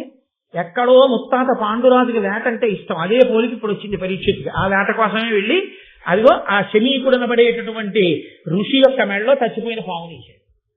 వంశంలో ఉన్న పోలికలు పిల్లలకు వస్తాయంటే అది అందుకే వంశంలో 7 తరాలు అటు ఇటు చూసి పిల్లనిస్తారు, లేకపోతే అట్లాంటి అఘాయిత్యం ఉన్న వాళ్ళు ఇక్కడ పుడితే అందుకే. కాబట్టి అదిగో అభిమన్యుడికి విరాట రాజపుత్రి అయినటువంటి ఉత్తరకి పుట్టినటువంటి ధర్మమూర్తి నీ తండ్రి కౌరవాన్వయ పరిక్షయమునను దయించి పరీక్షితుడు నా బరగువాడు. ఆయన కురువంశంలో ఉన్నటువంటి వాళ్లే పాండవులు కూడా, కాబట్టి కౌరవులే. కాబట్టి అదిగో ఆ కౌరవులు అంటే పాండవుల యొక్క సంతతి అంతా కూడా నశించిపోయి అభిమన్యుడు కూడా మరణించి ఉప పాండవులు కూడా మరణించిన తరువాత ఇంకా పాండవుల యొక్క వంశాంకురము ఉత్తరాగర్భమునందు మిగిలిపోయిన ఒక్క పరీక్షితే ఉన్నప్పుడు ఆ ఒక్క పిల్లవాడు కూడా బతకకూడదని పిండం మీదకి బ్రహ్మశిరోనామకాస్త్రాన్ని అశ్వత్థామ ప్రయోగిస్తే ఆమె కృష్ణుడి పాదములు పట్టుకుని ప్రార్థన చేస్తే ఇక్కడ బయట రథం దగ్గర నిలబడిన కృష్ణుడు ఉత్తరాగర్భంలోకి ప్రవేశించి ఆ బ్రహ్మశిరోనామకాస్త్రానికి పిండానికి మధ్యలో నిలబడి ఘోర రూపంతో బ్రహ్మాస్త్రాన్ని సాత్విక రూపంతో పిండాన్ని చూసి బ్రహ్మాస్త్రాన్ని తనలో కలుపుకుని పిల్లాన్ని రక్షిస్తే ఆయన పరీక్షగా విష్ణువుని చూసి పుట్టిన తరువాత కూడా తాత అయిన ధర్మరాజు తొడ మీద కూర్చుని సభలో ఉన్న వాళ్ళందరినీ నేను మా అమ్మ కడుపులో ఉన్నప్పుడు శంఖ చక్ర కథా పద్మములను పట్టుకుని నన్ను రక్షించిన మహానుభావుడు ఎక్కడున్నాడా అని ఇలా పట్టి పట్టి చూస్తుంటే ఆయన్ని దేవరాతుడు అని పేరున్నా కూడా ప్రజలందరూ పరీక్షగా చూస్తారని పరీక్షిత్ అని పిలిచారు. కాబట్టి కురువంశానికి మిగిలిన ఏకైక నలుసు ఇనుగు ధర్మార్థకామములు తప్పక తలుపుచు పూని భూప్రజనెల్ల పుణ్యచరిత అనఘుడై రక్షించి 67 రాజ్యంబు చేసిన రాజవృషభుడు. మీ తండ్రి 60 సంవత్సరములు ధర్మార్థ కామములు తప్పకుండా రాజ్యం చేసినటువంటి మహానుభావుడు. అటువంటి వాడు నీ వంటి సత్పుత్రుణ్ణి కన్నాడు. మీ నాన్న సింహాసనం మీద కూర్చుని పాదపీఠం మీద పాదం పెడితే అన్య దేశముల నుంచి వచ్చినటువంటి రాజుల యొక్క కిరీటములు నీ తండ్రి పాదముల దగ్గర ఉంచి నమస్కరిస్తే వాళ్ళ కిరీటములలో ఉన్న మణుల కాంతులు మీ తండ్రి పాదములకు నీరాజనములు పట్టేవి. అంత కీర్తి వహించినటువంటి మహానుభావుడు. కానీ ఇదిగో మీ వంశంలో ముత్తాత పాండురాజు గారికి ఉన్నటువంటి బలహీనతలాగే మీ తండ్రి కూడా వేటాడడం కోసమని చెప్పి అరణ్యంలోకి ప్రవేశించి వేటాడుతుండగా ఒక లేడి కనబడితే ఆ లేడిని ఎలా అయినా వేటాడి పట్టుకోవాలని తన పరివారమంతా వెనక పడిపోయి ఎక్కడో ఉండిపోయినా తానొక్కడే ఆ లేడిని వేటాడి తీసుకొస్తానని లేడి వెంట పరిగెడుతూ బాణాన్ని విడిచిపెడితే బాణం తగిలినటువంటి లేడి పరీక్షిత్తుకి దక్కకుండా పారిపోయి శమీకుని యొక్క ఆశ్రమంలోకి వెళ్ళిపోతే లేడిని వెంట తగిలి దాన్ని వేటాడేటటువంటి మిషతో శమీకుడి ఆశ్రమంలోకి వెళ్ళి కన్నులు మూసుకుని అంతర్ముఖుడై ధ్యానంలో ఉన్నటువంటి శమీక మహర్షిని ఇటుగా లేడి పరిగెత్తిందా అని అడిగితే బహిర్ముఖుడు కాడు కాబట్టి శమీకుడి జవాబు చెప్పకపోతే ఉద్ధతితో ఆకలి చేత దప్పిక చేత కలిగినటువంటి ప్రకోపం చేత చచ్చిపోయిన పావుని ధనస్సు యొక్క మూపుతో పైకెత్తి ఆయన మెడలో వేస్తే ఆయన కుమారుడైనటువంటి శృంగికి ఈ విషయం తెలిసి నా తండ్రిని ఇంత అగౌరవపరుస్తాడా దేశమేలే రాజని నేటికి 7వ రాజు తక్షకుని యొక్క విషాగ్ని చేత నా తండ్రి మూపుదమనందు మృత సర్పాన్ని వేసినటువంటి పరీక్షిత్తు తక్షకుని అగ్నిజ్వాలల యందు కాడి బూడిదగుగాక అని శాపవాక్కు విడిచిపెట్టి తండ్రి దగ్గరికి వచ్చి అభివాదం చేసి గోత్రనామాలు చెప్పుకుని భూమి మీద పడి నమస్కరిస్తున్న సమయంలో ఆ మహానుభావుడు శమీకుడు కన్నులు విప్పి తన కొడుకైన శృంగిని చూసి ఏరా బాధగా ఉన్నామని అడిగితే నాన్నగారు మీ మూపు మీద పరీక్షిత్ మృత సర్పాన్ని వేశాడు, కోపం వచ్చి నేటికి 7వ నాడు ఆయన మరణించాలని నేను శాపవాక్కు విడిచిపెట్టాను. అదిగో ఆ మూపురం మీద పాము తీశాను, నాకు చాలా బాధ కలిగింది నాన్నగారు. ఆ పరీక్షిత్తు చేసినటువంటి దుష్కృత్యానికంటే శమీకుడు చూసి ఎంత పని చేశావురా, చంద్రవంశంలో పుట్టినవాడు, మహాపురుషుడు, రాజ్యమును ధార్మికంగా పరిపాలిస్తున్నవాడు, అందరినీ కాపాడేటటువంటి ప్రభువుని నీ యొక్క వ్యగ్రమైన వాక్కు చేత అర్ధాయుష్కుణ్ణి చేసి పడగొడుతున్నావు. దీనివల్ల లోకమంతా పాడైపోదా? కోపం అనేది రానేకూడదు, కానీ కోపం వస్తే ఎన్ని ఉపద్రవాలు వస్తాయో వినరా అని ఆ రోజున కొడుకు శృంగితో శమీకుడు అన్నాడు, క్రోధమ తపమున్ చెరసును, క్రోధమ అణిమాదులైన గుణముల బాపున్, క్రోధమ ధర్మక్రియలకు బాధయగున్, క్రోధిగా తపస్వికి చిన్నే. క్రోధము ఆవహించినటువంటి వాని యొక్క తపస్సు చెడిపోతుంది. క్రోధము వలన అణిమాది సిద్ధులు గుణములు అన్ని నశించిపోతాయి. క్రోధము ధార్మికమైనటువంటి పనులు చెయ్యనివ్వదు. క్రోధమున్నటువంటి వాడు ఇక తపస్వి ఎలా అవుతాడు? చమలేని తపసితనమును ప్రమత్తు సంపదయు ధర్మ బాహ్య ప్రభు రాజ్యము భిన్న కుంభములతో యముల భక్తుల అధ్రువంబులకు ఇవియల్లన్. క్షమలేని తపసితనమును, ఓర్పులేనటువంటి తపస్సు, అలాగే పరాకుగా ఉండకపోవడం వల్ల ఐశ్వర్యం నిలబడకపోవడం అనేటటువంటి లక్షణం. అంటే పరాకు ఉన్నటువంటి వాడికి ధనం ఉంటుంది, పరాకు లేకపోవడం అనేటటువంటి వాడికి ధనం జారిపోయినట్టు ధర్మం విడిచిపెట్టినటువంటి రాజుకి రాజ్యం ఎలా నశిస్తుందో అది తగిలిపోయిన కుండలో పోసినటువంటి నీరు కారిపోయినట్టే. క్రోధమున్న వాడికి తపస్సు ఫలించదు, ధర్మం విడిచిపెట్టిన వాడికి రాజ్యం నిలబడదు, పరాకు లేని వాడికి ఐశ్వర్యం నిలబడదు, తగిలిపోయిన కుండలో నీరు పోసిన వాడికి నీరు నిలబడదు. కాబట్టి నీకెందుకురా తపస్సు? ఇంత క్రోధం ఉన్న వాడికి నీకు తపస్సు ఫలిస్తుందా? ఎంత తప్పు పని చేశావురా అని గౌరముఖుడు అనబడేటటువంటి ఒక మునిని పిలిచి నేటికి 7వ రోజున మరణించాలని రాజుకి నా కొడుకు శాపం ఇచ్చాడు. వెంటనే భద్రతా ఏర్పాట్లు చేసుకుని మంత్రతంత్రములు తెలిసి ఉన్నటువంటి నిపుణులైన బ్రాహ్మణుల్ని పక్కన పెట్టుకుని ఎంత మాత్రమూ పరాకు లేకుండా తనను తాను రక్షించుకోమని పరీక్షిత్ మహారాజుకి నా వాక్కుగా చెప్పండి ఆ గౌరముఖుడనబడేటటువంటి మునిని పరీక్షిత్తు దగ్గరికి పంపిస్తే ఈయన వెళ్లి పరీక్షిత్తుకి చెప్తే శమీక మహర్షి కొడుకుని అడిగాడు ఆ రోజున, నువ్వు వెనక్కి తీయలేవా నీ శాపాన్నని. నాన్నగారు నేనేం చెయ్యలేని, ఇప్పటికే నేను విడిచిపెట్టిన శాపవాక్కు తక్షకుడిలో ప్రచోదనం చేసి బయలుదేరిపోయి ఉంటాడు కరవడానికి పరీక్షిత్తుని అన్నాడు. ఆ మాట చెప్పినట్టుగానే మహానుభావుడు బయలుదేరి గబగబా వచ్చేస్తున్నాడు. వచ్చి ఇంకా పరీక్షిత్తుని కాటు వెయ్యాలి, అది 7వ రోజు. ఇంకా ఆ ఒక్క రోజు దాటిపోయిందా ఇక పరీక్షిత్తు బతికేస్తాడు. కాబట్టి ఆయన ఒక పెద్ద ఒంటి స్తంభపు మేడ కట్టుకుని మంత్రతంత్రములు తెలుసున్న వాళ్ళందరినీ పక్కన పెట్టుకుని సకలోర్వీషుడు అతి ప్రయత్నపరుడై సర్వక్రియా దక్ష తక్షకోటుల్ పనిచేయగా ఘనతరైక స్తంభహర్మ్యంబు తక్షక భీతిని రచయించి పంచి దృఢరక్షం దానిలో నుండి బాయక రాత్రిన్ దివ జాగరూక హిత భృత్యామాచ్య వర్గంబుతోన్. ఆయన బోలెడంత మంది వడ్రంగుల్ని కార్మికుల్ని పిలిచి ఒంటి స్తంభపు మేడ కట్టించుకుని అందులో తన యొక్క భృత్యుల్ని మంత్రుల్ని చుట్టూ పెట్టుకుని విషాన్ని విరగొట్టగలిగినటువంటి మంత్రాలు తెలుసున్న వాళ్ళని తంత్ర నిపుణుల్ని సిద్ధంగా పెట్టుకుని అందులోనే ఉంటూ 7 రోజులయ్యే వరకు నేను కిందకి దిగిరానని ఆ ఒంటి స్తంభపు మేడలో కూర్చున్నాడు. కూర్చునుండగా 7వ రోజు వచ్చింది. బయలుదేరాడు. ఎవరు? తక్షకుడు. ఆయన్ని కరుస్తాను.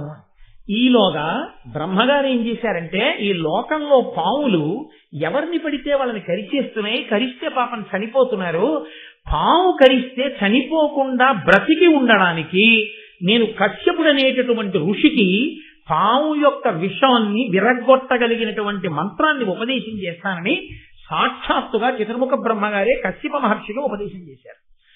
ఆ కశ్యప మహర్షి ఎంత గొప్పవాడంటే, ఆయన నేను బయలుదేరి వెళ్లి లోకాన్ని రక్షించగలిగిన ప్రజ్ఞావంతుడు కనుక పరీక్షిత్తుని తక్షకుడు కరిస్తే మరణించబోయే రాజు యొక్క శరీరంలోని విషాన్ని విరగ్గొట్టి నేను పరీక్షిత్తుని రక్షిస్తానని కశ్యపుడు బయలుదేరాడు. ఇద్దరూ బయలుదేరారు. వృద్ధ బ్రాహ్మణ వేషంలో తక్షకుడున్నాడు, కశ్యపుడు వెళుతున్నాడు. ఇద్దరూ కలుసుకున్నారు. దారిలో కలుసుకున్న తరువాత అడిగాడు, ఏమయ్యా నువ్వెవరెక్కడికి వెడుతున్నావు అన్నాడు. అంటే కశ్యప ఋషి అన్నాడు, నేను రాజుని ఇవాళ 7వ రోజు తక్షకుడు కలుస్తాడు. కరిచినప్పుడు నేను ఆయన్ని మళ్లీ విషం పోగొట్టి బ్రతికించడానికి వెడుతున్నానన్నాడు. పిచ్చివాడా, నువ్వు ఆ కోరిక విడిచిపెట్టు. వజ్రాయుధం తగిలినవాడు బతుకుతాడేమో, తక్షకుడు కరిచినవాడు బతకడు. నేనే తక్షకుడిని. నేను ఒకసారి కరిస్తే బూది కుప్పగా పడిపోతాడు, మనిషి బతికుండడం కాదు. కాబట్టి నువ్వు బ్రతికించలేవన్నాడు. ఆయన అన్నాడు, బూది కుప్పగా నువ్వు చేసినా నేను బ్రతికించగలను.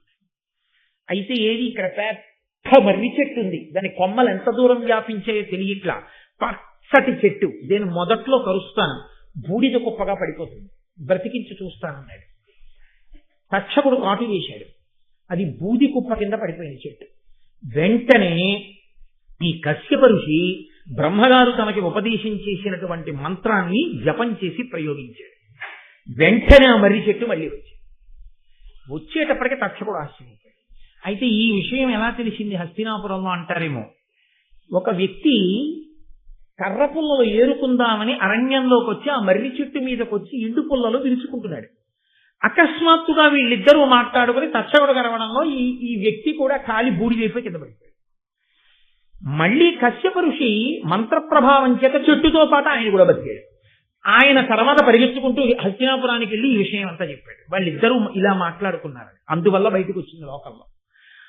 కాబట్టి ఇప్పుడు తక్షకుడు అన్నాడు, నేను కాటు వెయ్యడం అనేటటువంటిది పరమ సత్యం, కాటు వేసేస్తాను. నువ్వెందుకు ఆయన్ని బతికించాలనుకుంటున్నావు? ఒకటి, మహానుభావుడు కాబట్టి బతికిస్తాను. 2, రాజుని బతికిస్తే రాజు అపారమైన ధనమిస్తాడు.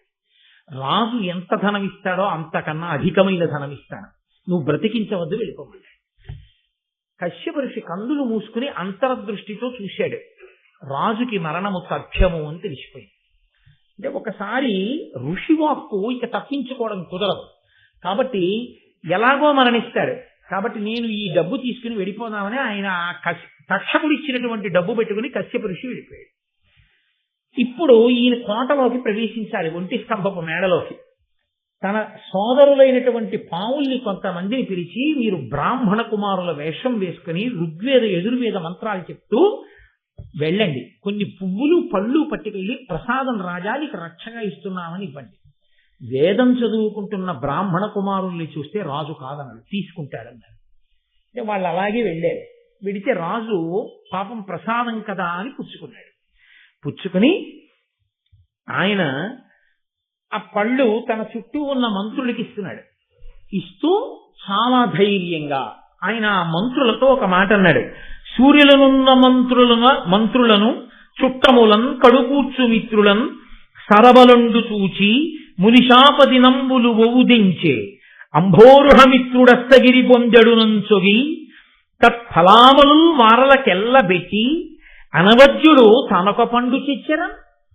అదిగో సూర్యాస్తమయం అయిపోతోంది, పశ్చిమ దిక్కును గురికిపోతున్నాడు సూర్యుడు. 7వ రోజు అయిపోయింది కాబట్టి ఇంక శాపం మన్నించి నేను బతికేసినట్టే. కాబట్టి ఇది ప్రసాదం బ్రాహ్మణ కుమారులు తెచ్చారు, మీరు తినండి అని వాళ్ళందరికీ పెట్టి ఒక పండు తీసి నేను తింటానని ఆ పండుని ఇలా విప్పాడు.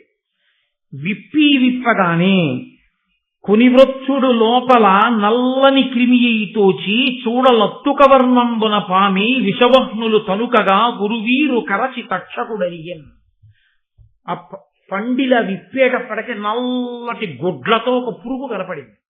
ఆ పురుగు మెల్లగా ఎర్రటి రంగుతో రక్తవర్ణంలో పాము అయింది. ఆ పాము తక్షకుడు. అది వెంటనే రాజుని కరచి పెద్ద స్వరూపాన్ని పొంది అగ్నిహోత్రాన్ని చిమ్మి అక్కడ ఉన్నటువంటి మేడని కూడా కాల్చేసి దూకి పారిపోయి, అలా నీ తండ్రి చచ్చిపోయాడయా అంటే జనమేజయుడు మనసు ఎలా ఉంటుంది? ఆయన చాలా వ్యగ్రత పొందాడు తక్షకుడి మీద. నిజంగా కూడా తక్షకుడు యుక్తాయుక్త విచక్షణ లేని పావు. కాబట్టి ఇప్పుడు మంత్రులు అన్నారు, కాదన కిట్టిపాటి అపకారము తక్షకుడేక విప్ర సంబోధన చేసే నృపపుంగవ నీవు అనేక భూసురాపాదిత సర్పయాగమున భస్మము చేయము తక్షకాది కాకోదర సంహతిన్ హుతమహోగ్ర సమగ్ర శిఖాచయంబులన్. ఒక్క బ్రాహ్మణుడు అలా అన్నాడని, తక్షకుడి చేతిలో చచ్చిపోవాలి పరీక్షిత్ అన్నాడని, ఆ బ్రాహ్మణుడి మాట నిజం చేయడానికి తక్షకుడు ఇంత పన్నాగం పన్ని మీ నాన్నని చంపేశాడు. మీ నాన్న మంచితనాన్ని దీన్ని పరిగణలోకి తీసుకోలేదు. ఏమి బ్రాహ్మణ వాక్కుకు అంత గౌరవం ఇచ్చాడుగా. ఏది నువ్వు బ్రాహ్మణుల్ని తీసుకొచ్చి యాగం చేయి, యాగం చేసి మొత్తం పావుల సంతతిని అగ్నిహోత్రంలో పారాయి, తక్షకుడిని కూడా తిని ఆయన్ని కూడా బలవ. కాబట్టి నువ్వు ప్రతీకారం చెయ్యవలసిందే, చెయ్యి యాగం అన్నాడు. అనగానే ఆయన అన్నాడు, అయితే యాగశాల నిర్మాణం చెయ్యండి, ఋత్విక్కుల్ని పిలవండి, నేను యాగ దీక్ష తీసుకుంటున్నాను అన్నాడు. దీక్ష అన్న మాట యాగమునకే అనువర్తిస్తుంది కాబట్టి నేను దీక్షితుడిని అవుతున్నానన్నాడు. యాగశాల నిర్మాణం చేశారు. యాగశాల నిర్మాణం చేసినా ఇల్లు కట్టినా వాస్తు అన్నదానికి దాని యొక్క ప్రభావం దానికి ఉంటుంది అని శాస్త్రం చెప్తాం. ఎవరు ఏ మాటలు చెప్పినా మనం శాస్త్రాన్ని నమ్మిన వాళ్ళం అయినప్పుడు మనం అలాగే మాట్లాడవలసి ఉంటుంది, మనం అలాగే పాటించవలసి ఉంటుంది. కాబట్టి అందులో ఒక పౌరాణికుడు, ఒక మహానుభావుడు, శాస్త్రములు తెలుసున్నవాడు వచ్చి జనమేజయుడితో అన్నాడు, అనగా ఈ యజ్ఞము విధి సనాధరుత్తి ప్రయోగ సంపూర్ణం వైద్యును గడచన నేరదు నడుమన యుడుగును భూసురోత్తమ నిమిత్తమునన్. ఈ యాగశాల నిర్మాణంలో దోషం ఉంది. యాగశాల నిర్మాణంలో దోషం ఉన్న కారణం చేత ఎంత గొప్ప బ్రాహ్మణుల్ని నువ్వు తీసుకొచ్చినా, ఎంత గొప్ప యజ్ఞ సంభారాలు నువ్వు తీసుకొచ్చినా ఈ యాగం మధ్యలో ఒక బ్రాహ్మణుడి వల్ల ఆగిపోతుంది. జనమేజయుడు లక్ష్య పెట్టలేదు. లక్ష్య పెట్టకుండా ఆయన ఆ యాగం చెయ్యడం కోసం అని చెప్పేసి సిద్ధపడ్డాడు. జనమేజయుడి యొక్క భార్య కాశీరాజు యొక్క కుమార్తె అయిన వపుష్టమ. ఆ వపుష్టమతో కలిసి భార్య లేనివాడు యాగం చేయడానికి అర్హుడు కాడు. కాబట్టి భార్యాసహితుడై యజ్ఞదీక్షితుడై ఆ సర్పయాగం చెయ్యడానికి కూర్చున్నాడు. బ్రాహ్మణులందరూ కూర్చున్నారు. ఒక్కొక్క పాము పేరు పిలుస్తున్నారు. పిలిస్తే వచ్చి అతి వేదాకుల చిత్తులై పడి రుదాత్తాసీ విషాగ్నుల్ సితాసిత పీతారుణ వర్ణదేహులు నవాశ్రుగ్రక్త నేత్రుల్ మహోన్నతులేక త్రిక పంచ సప్త నవ నానామస్తకుల్ పల్వురు ఉద్ధత నాగేంద్రులు బ్రహ్మదండ హతి ఆర్తధ్వానులై వసిలో. బ్రహ్మదండం పెట్టి కొడితే పడిపోయినట్టుగా ఒక్కొక్క పేరు చెప్పి బ్రాహ్మణులు పిలుస్తుంటే ఋత్విక్కులు 1 పడగ పాము, 3 పడగల పాములు, 5 పడగల పాములు, 9 పడగల పాములు, పెక్కుతలలో కలిగినటువంటి పాములు, పసుపు రంగు పాములు, తెల్ల రంగు పాములు, ఎర్ర రంగు పాములు, నల్ల రంగు పాములు, పొడుగు పాములు, పొట్టి పాములు, లావు పాములు, సన్న పాములు, ఇన్ని పాములు ఆకాశంలో గిరగిరా తిరుగుతూ విషాన్ని చిమ్ముతూ అగ్నిహోత్రంలో పడిపోయి తలలు పగిలిపోతుంటే పెగిలిన శబ్దం చేస్తూ అరుస్తూ విషం జిమ్ముతూ అగ్నిహోత్రంలో కాలిపోతుంటే దిక్చక్రమంతా సర్పముల యొక్క వింతధ్వనులతో మారుమోగింది. అలా అందరూ చిత్ర విచిత్రంగా ఇదేమి యాగమని చూస్తుండగా ఆకాశంలోంచి రంగురంగుల పావులు, అనేక తలల పావులు వచ్చి ఆ యాగంలో పడిపోయి అగ్నిహోత్రంలో కాలిపోతున్నాయి. తక్షకుడు భయపడిపోయి తక్షకుడతి భీతుండై ఈ క్షణమున అరిగే సురగణాధిప నన్ను రక్షింపమయనుచు అప్పురందరూ కడకు. తక్షకుడు భయపడిపోయి, దేవేంద్రుడు ఆయనకి స్నేహితుడు, వెళ్ళి రక్షించు రక్షించు రక్షించు అని ఇంద్రుడితో అట్ట దాక్కున్నాడు. ఇంద్రుడు బ్రహ్మగారు చెప్పిన మాట విని కొన్ని పావులు బతుకుతాయన్న మాట విని, ఆగరా కంగారు పడకు, ఆ యాగాన్ని ఆపుతాడు ఒక బ్రాహ్మణుడు వచ్చి, నువ్వు బ్రతుకుతావు, అలా కూర్చో, బెంగ పెట్టుకోకని చెప్పి ఆయన ఆ తక్షకుణ్ణి ఇంద్రలోకంలో కూర్చోపెట్టాడు. ఇంతలోకే మహానుభావుడు వాసుకి గబగబా పరిగెత్తుకుంటూ చెల్లెలి దగ్గరికి వెళ్ళాడు. వెళ్ళి, అమ్మా, ఈ మహానుభావుడు జనమేజయుడు చేస్తున్న యజ్ఞంలో నీ సోదరులమైనటువంటి మా జాతి అంతా పడిపోతోంది. ఇప్పటికే కొన్ని లక్షల పాములు కాలిపోయాయి. వెంటనే నా మేనల్లుడైన ఆస్తికుణ్ణి పంపించమ్మా. నీ పేరు జరత్కారు, నిన్ను జరత్కారునకిచ్చి వివాహం చేసింది మీ ఇద్దరికీ పుట్టే పిల్లాడి వల్ల సర్పజాతిని కాపాడడానికి. కాబట్టి వెంటనే నీ కొడుకుని పంపు అన్నాడు. అంటే కడవడి మున్ను స్నింగడు కొనిపడినవియు కాని కద్రాసుతులం పడనీకింక అవశ్యము నుడిగింతును సర్పయాగ మోడకుడింకన్. మీరు బెంగ పెట్టుకోకండి, పడిపోయిన కద్రోపుత్రులు పడిపోయారు, మిగిలిన వాళ్ళని రక్షించే భారం నాది అని ఆస్తికుడు బయలుదేరి జనమేజయుడు చేస్తున్నటువంటి ఆ సర్పయాగ శాలలోకి ప్రవేశించాడు.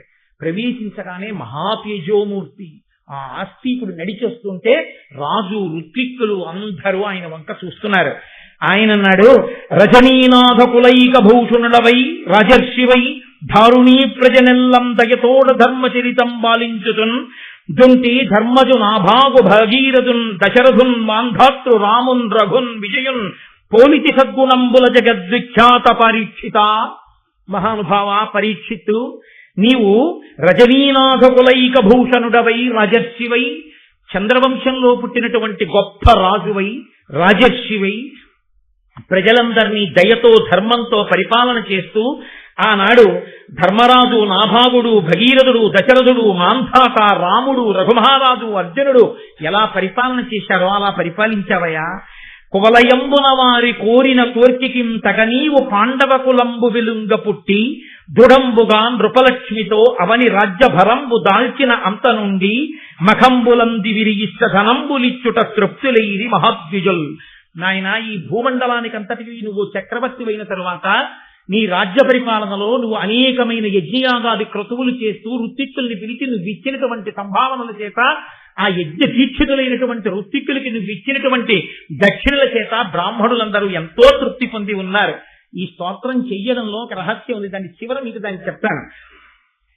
వితతమఖ ప్రయోగ విధివిత్తము ఉత్తమధీయతుల్ జగన్ముత సుమహాతపోధనులు అనుగ్రహ నిగ్రహ శక్తియుక్తులీకృతువున ఋత్వికుల్ కమలగర్భసమానులు పూర్వ దిక్పతి క్రతువున యజకోత్తముల కంచ ప్రసిద్ధులు సర్వ విద్యలం. నువ్వు ఇక్కడ నిమంత్రణం చేసినటువంటి ఋత్విక్కులున్నారే, వాళ్ళు ఆగ్రహించినా అనుగ్రహించినా ఏదైనా చెయ్యగలిగినటువంటి సమర్థులు. ఒకానొక నాడు బ్రహ్మగారు చేసినటువంటి యజ్ఞం ఉందే పూర్వదిక్కున, ఆ చేసినటువంటి యజ్ఞం కన్నా ఇవాళ నువ్వు చేస్తున్నటువంటి యజ్ఞం, ఇక్కడ కూర్చున్నటువంటి ఈ ఋత్విక్కులు గొప్పవాళ్ళయా.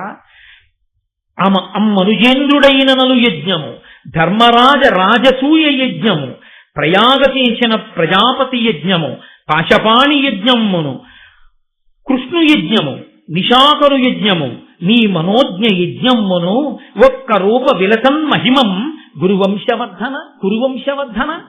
ఓ కురువంశవర్ధన, పరీక్షిత్తు, నువ్వు చేసినటువంటి ఈ యాగం ఎంత గొప్పదో తెలుసా. ఒకనాడు మహారాజైనటువంటి నలుడు చేసిన యజ్ఞం, ధర్మరాజు చేసిన రాజసూయాగం, ప్రయాగలో బ్రహ్మగారు చేసినటువంటి యజ్ఞం, పాశం చేతిలో పెట్టుకునేటటువంటి వరుణుడు చేసినటువంటి యజ్ఞం, కృష్ణుడు చేసినటువంటి యజ్ఞం, చంద్రుడు చేసినటువంటి యజ్ఞం, నువ్వు చేసిన యజ్ఞం, ఇవయ్యా యజ్ఞాలంటే. ఎంత గొప్ప యజ్ఞం చేశావయ్యా. అసలు యజ్ఞాలకన్నిటికీ నీ యజ్ఞం ఎందుకు గొప్పదో తెలుసా. ఒక మహానుభావుడు ఇక్కడ కూర్చున్నాడు ఈ యజ్ఞంలో. విద్వన్ముఖ్యుడు ధర్మమూర్తి త్రిజగద్విఖ్యాత తేజుండు కృష్ణ ద్వైపాయనుడే కుదించి సుత శిష్య బ్రహ్మ సంఘంబుతో తద్వద్యుండు సదస్యుడయ్యే అని నంశక్యంబె వర్ణింప సాక్షాత్ విష్ణుండవ నీవు భూపతులలో కౌరవ్య వంశాగ్రణి.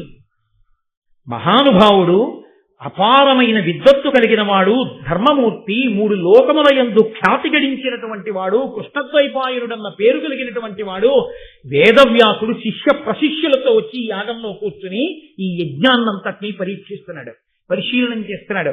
అంతటి మహానుభావుడు వచ్చి కూర్చున్నాడంటే ఈ యాగం ఎంత గొప్పదో ఇంకా వేరే చెప్పాలా నాయన. ఆర్తిహర క్రియాభిరతుడై కృత సన్నిధి అయి ప్రదక్షిణావర్త శిఖగ్రహస్తముల వహ్ని మహాద్విజ దివ్య మంత్ర నిర్వర్తిత హవ్యముల్ కొనుచు వారిజ వైరి కులీష నీకు సంపూర్త మనోరథంబులను పుణ్యఫలంబులనిచ్చుతుండెడన్. నువ్వు చేసేటటువంటి యాగాల్లో అగ్నిహోత్రుడు సంతతము నీ పక్కన కూర్చుని హవిస్సులను స్వీకరిస్తూ కుడి పక్కకి తిరిగేటటువంటి జ్వాలలు కలవాడై, అంటే శుభశకునంతో నిరంతరము నీ కోరికలను ఈడేర్చేవాడగుగాక, నీవు అంత కీర్తివంతుడవగుగాక అని ఆశీర్వచనం చేశాడు. అంటే ఇంత కీర్తి గణించిన వంశంలో పుట్టినవాడివి, ఇంత దయాళువి, ఇంత పేరు తెచ్చుకున్న వాడివి, ఇంతమంది పెద్దల్ని కూర్చోబెట్టి యాగం చేస్తున్న వాడివి, ఇంతకు ముందు నీ యాగాలు చేసిన వాడివి, ఇంత దాన ధర్మాలు చేసిన వాడివి, ఏదో నిమిత్తం లేకుండా నింద లేకుండా బొందిపోతుందా? ఏదో కారణానికి మొత్తం మీద తండ్రి పడిపోవలసి వచ్చింది, పడిపోయాడు. ఆ నింద కాకపోతే వేరో కారణానికి వెళ్ళిపోతాడు. దానికి మనసులో క్రౌర్యం పెట్టుకుని యాగం చేసుకుని నీ చరిత్రకంతటికి మచ్చపుచ్చుకుంటావా? చెయ్యవచ్చా ఇలాంటి యాగాలు? ఆంతరమైనటువంటి ప్రశ్న. వెంటనే చాలా సంతోషించి ఆయన అన్నాడు, ఆ జనమేజయుడు, మహానుభావ, నీ దివ్యమైనటువంటి తేజస్సు, నీ వాక్కులు చూస్తుంటే చాలా సంతోషంగా ఉందయా, నీకేం కావాలి చెప్పిచ్చేస్తానన్నాడు. వెంటనే ఆస్తికుడు అన్నాడు, మానిత సత్యవాక్య అభిమన్యు గుణోద్వహ శాంతమన్యు సంతానుడవై దయాభినిరత స్థితి నీవు మదీయ వంధు సంతాన మనోజ్వరంబు పరతంబుగా నాకు ప్రియంబుగా మహోర్వీనుత సత్వయాగముడి వింపము కాముము సర్పసంహతిన్. నీవు నా బంధువులైనటువంటి సర్పములన్నీ ఇందులో పడిపోయి ఇలా కాలిపోయి మరణించకుండా వాళ్ళ మనోవేదన తీరేటట్టుగా, నేను సంతోషించేటట్టుగా నీవు దయతో ప్రాణుల పట్ల కక్ష పెంచుకోవడం అనేటటువంటిదే విషం, ప్రాణుల పట్ల దయ పెంచుకోవడమే అమృతం. కాబట్టి నాయన, నువ్వు వేరుగా అమృతం తాగక్కర్లేదు, దయతో ఉండడమే అమృతం తాగడం. కాబట్టి ఆ కక్ష అన్నది పక్కన పెట్టి దయ అన్నదాన్ని నీ మనసులోకి తెచ్చుకో. ఎందుకు ఇంతమందిని కాల్చాలి, ఒకడిని చంపినందుకు ఇంతమందిని చంపడమా అన్న భావనతో ఆలోచించు, నీకు చంపబుద్ధి. కాబట్టి పరమదయతో ఈ యజ్ఞాన్ని ఇక్కడతో ఇంకా ఆపు చేసి, చనిపోయిన వాళ్ళు చనిపోయారు, ఇంకా ఇప్పటికైనా ఆపితే నా బంధుకులం, నా తల్లివైపు బంధువులు సర్పాలు, మిగిలిన వాళ్ళు సంతోషిస్తారు. అనిన సదస్యులందరూ ప్రియంబున ఇట్టి విశిష్ట విప్రముఖ్యునకు మహాతపోధనన కుంతకు పత్రునకెద్ది ఇచ్చినన్ ధనముగన క్షయంబగును కావున ఈ ద్విజనాథు కోర్కె పెంపున వృధసేయగాతకదు భూవల ఈశ్వర ఇము నిమ్మితో. ఇటువంటి మహానుభావుడు, తేజోమూర్తి, తపశ్శాలి అయినటువంటి వాడు సభామంటపంలోకి వచ్చి నాకు ఇది కావాలి అని అడిగితే ఇచ్చినంత మాత్రం చేత అక్షయమైనటువంటి ఫలితాలనిస్తుంది. అంతటి మహానుభావుడు వచ్చి యాచించడమే గొప్ప. అటువంటి వాడు వచ్చి యాచించడం కన్నా అదృష్టం ఏముంటుందయా? ఇవాళ నువ్వు యాగం ఒకందుకు మొదలెట్టావు, నీ అదృష్టం పండి ఆయన ఒకందుకు వచ్చాడు.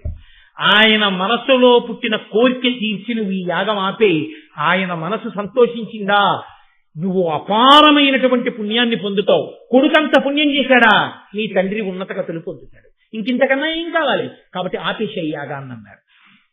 వెంటనే ఆ యాగాన్ని ఆపు చేశారు. కానీ అప్పటికే అక్కడ ఉన్న ఋత్విక్కులు చెప్పినటువంటి మంత్రముల వలన తక్షకుడు అగ్నిహోత్రాన్ని వెదజల్లుతూ ఇంద్రుడి సింహాసనం నుంచి వేరైపోయి ఆయన ఆ మంత్రశక్తికి ఆగలేక ఆకాశంలో తన్నుకుంటూ వచ్చి హోమగుండంలో పడిపోతున్నాడు. పడిపోతుంటే వెంటనే ఆస్తికుడు ఆయనని, అలా ఉండు, నీకేం భయం లేదు, ఆగు, నువ్వు పడక్కర్లేదంటే యాగాగ్ని ఎందు అన్నాడు. ఆస్తికుని యొక్క నోటి మాట ప్రభావానికి అగ్నిహోత్రంలో పడిపోతున్న తక్షకుడు తప్పకుని పక్కకెళ్ళి పడ్డాడు. పడి బ్రతికిపోయాడు. ఆ కారణం చేత ఇప్పటికీ ఎక్కడ ఆస్తికుని యొక్క కథని చెప్పుకుంటారో, ఎక్కడ ఆస్తిక మహర్షిని తలుచుకుంటారో అక్కడ ఎంత విషపూరితమైన సర్పములు తలలు దించేస్తాయి. ఆస్తికుడి కథ విన్నవారి జోలికి, భక్తితో ఆయనకి నమస్కరించిన వారి జోలికి పాములు రావు. కాదు, అసలు వనర జరత్కారు మునీంద్రునకు జరత్కారునకు సుతుండైన మహామునివరు నాస్తికుని ముదమున తలచిన ఉరగభయము పొందరు జనులు.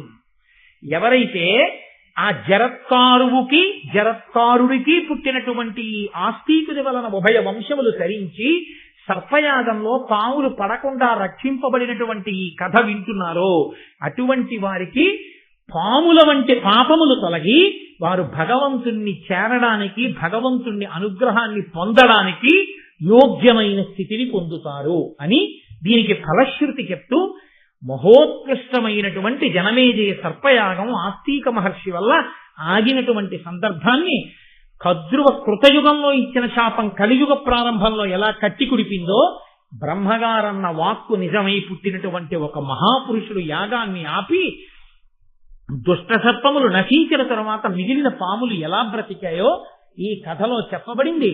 అంటే ఒకసారి మహాపురుషులైనటువంటి వారు కోపంతో కాని అనుగ్రహంతో కాని ఒక వాక్కుని విడిచిపెట్టేశారో అది ఎప్పుడో అప్పుడు అనుభవంలోకి వచ్చి తీరుతుంది అని మనకి అనేకమైనటువంటి ధర్మ సూక్ష్మములతో కూడినటువంటి ఈ కథాభాగాన్ని మహానుభావుడు మనకు అందించి నన్నయ్య భట్టారకుడు మనని కృతార్థుల్ని చేశారు.